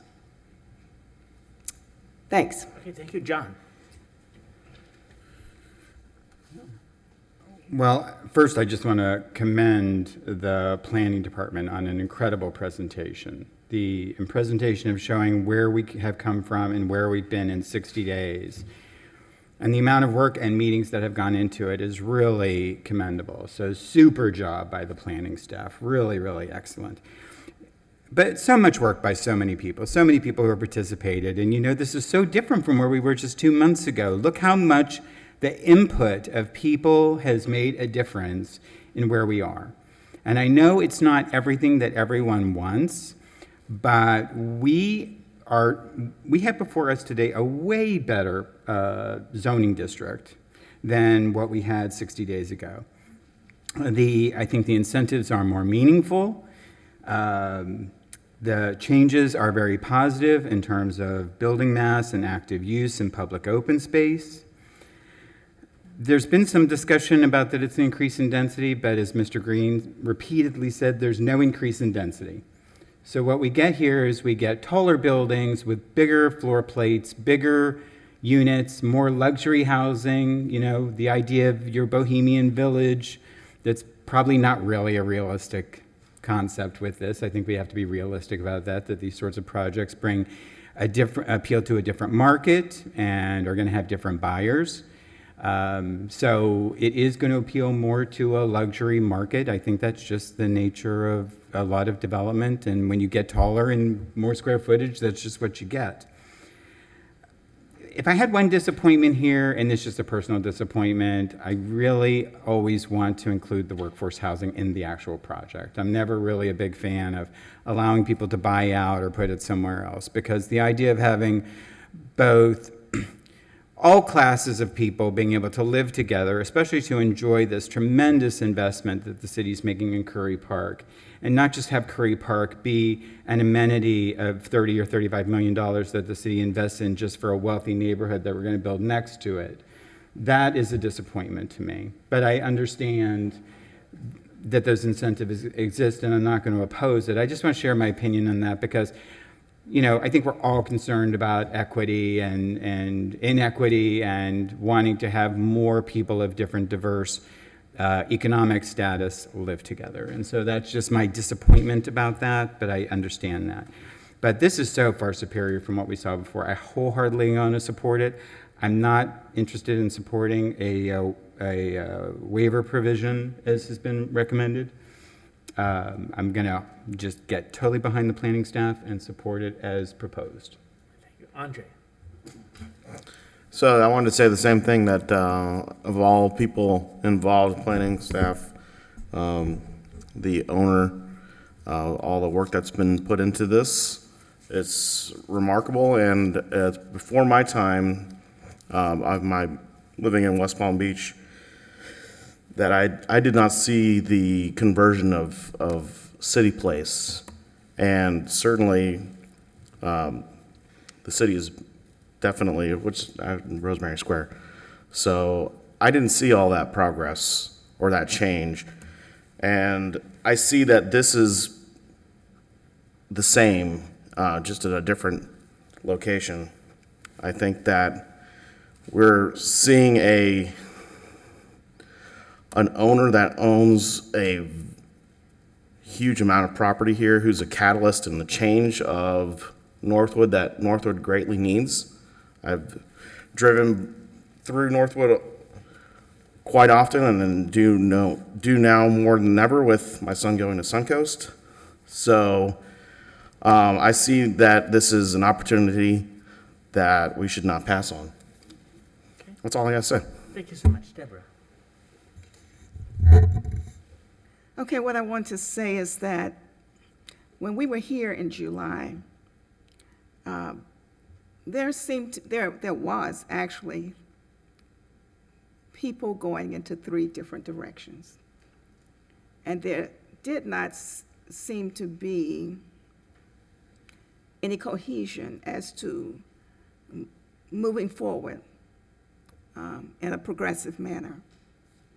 And so, of course, I was in favor of going back to the drawing board so that we could come up with a viable plan so that Northwood would not continue to sit desolate like it has been for so many years. I have lived here for more than 50 years, so I have seen what Northwood, Pleasant City, what it's come to today. But I do want to thank the staff who is always very amenable to going back to the table to make sure it works. I thank the developer, but more so the residents and the community, because going back to the board, everybody had a chance to talk more openly. You had more people who were involved in this process, and that's what it takes. It's not just a one-sided thing. There are going to be so many economic benefits that's going to come out of this as well. And compromise is always the key. No, everybody doesn't get to have it their way, but in compromise, you do get a chance to sit at the table and voice your opinion. So I think what we see here is going to be responsible and progressive development. The loose ends, I'm sure, will be worked out. The incentives should not be optional. And of course, the workforce development, that's near and dear to my heart, because we know the lack of housing, especially for the people who can't afford the higher prices here. So we have a much more clearer vision into which direction we're headed. I do thank everybody for your time, for coming out this evening, for going to the charrettes, and for all that the planning staff and the developers have put into this. So I'm looking forward to seeing this project move forward. Thank you. Henry. Well, I just want to kind of join what everybody else has said about being incredibly impressed with the staff and the work that you put in. I wasn't here 60 days ago, but I was incredibly impressed with the presentation, but also by all the people who came out in the community to speak on both sides of the issue and kind of the respectful way in which they shared their opinions. It kind of made me very happy about and eager to serve on this board. I think it was neat to see. And when I came here tonight, I think people said, well, this is really trial by fire for your first meeting. But in some ways, I think the issue seems fairly straightforward to me, and that's not any disrespect to the people who have come out and spoken about their totally valid concerns about the project and about the community. But I think I think that the role of this board is to weigh the equities of development and economic development and development for the community, along with the concerns about the height and character and things of that nature for a community. And it's our job to weigh those issues. And I think in this case, seems fairly clear to me that this is something the community, on balance, really needs and wants, and I'm happy to support it. Birthday girl. I have a couple things to keep myself kind of organized when I speak, just because this kind of hits home to me more than you all. I live here, and I'm constantly affected by Curry Park in general in the area. I've been chased down. I've seen fights break out. I've been approached. I get the concerns about safety, and I've been wanting to see a development. I echo the concerns about the workforce housing, and I echo the whole compromise, people not liking some aspects and people loving other aspects. I just want to touch on the community meetings a little bit, because I do appreciate that the concept of the stakeholder meetings and making sure that the conversations that you had in those meetings were productive and constructive, and that you guys got somewhere, and that you presented something, got feedback, and moved forward, made changes. Do I wish that there was an open meeting where you guys had presented your concept originally, so that the majority could then contact you on a one-on-one basis? Yes, I do. Do I think that there were people left out from being contacted for the stakeholder meetings? Yes, I do. And I just want you guys to realize that going forward, that needs to just be addressed a little bit better. Contact needs to be a little bit better. Democracy is only as good as its actors, and we need to have that better involvement. I'm a huge person in this community when it comes to being active, and I didn't know about them until I heard from the grapevine. So I just want you to take that into consideration. I've voiced it before. I'm just voicing it again, that is a big concern of mine. With that being said, I do support this. I know that we need this, and I don't like the height, but I want to push forward, and I just want all the developers in the room to know that we're doing this with faith in you, that you're going to move forward, and you're going to move forward in a timely manner, and you're going to deliver products that we as a community can be proud of, and that we can enjoy with the new community members that come in because of these developments. And that's it. My own comments, I would say, is I thought the most persuasive argument against this project is the height. And yet to those people, I would say, we tried it before with a lower height. We tried it for years with a lower height. Nothing happened. The most damning pictures are the ones you see year after year after year after year. Nothing's happening. It's not fair for your community, you know, that part of the city not share in the growth and the success that other parts of the city have had. So I think that what's emerging here is that this board is going to end up, I believe, supporting it. And I would say to Mr. Green, we're going to do our part. Please do yours. Please go forward with this project. Right, well, we'll discuss that. All right, at this point, I'm looking for a motion. Motion to approve. Help me to state this correctly. Motion to approve. You turn to that gentleman to your left, and he will be an amazing person to help you on forming the motion. Oh, am I voting? What am I doing? No, I'm voting She to is approve. voting, Mr. Pifko is not here, so she's a voting member. So, that was my first. We have two separate things, so Mr. Thomas is going to give you guidance. Okay. Am I correct, Rick? There are no conditions or straight motion? Great motion, I think. It would be a motion as to each case to approve by case number.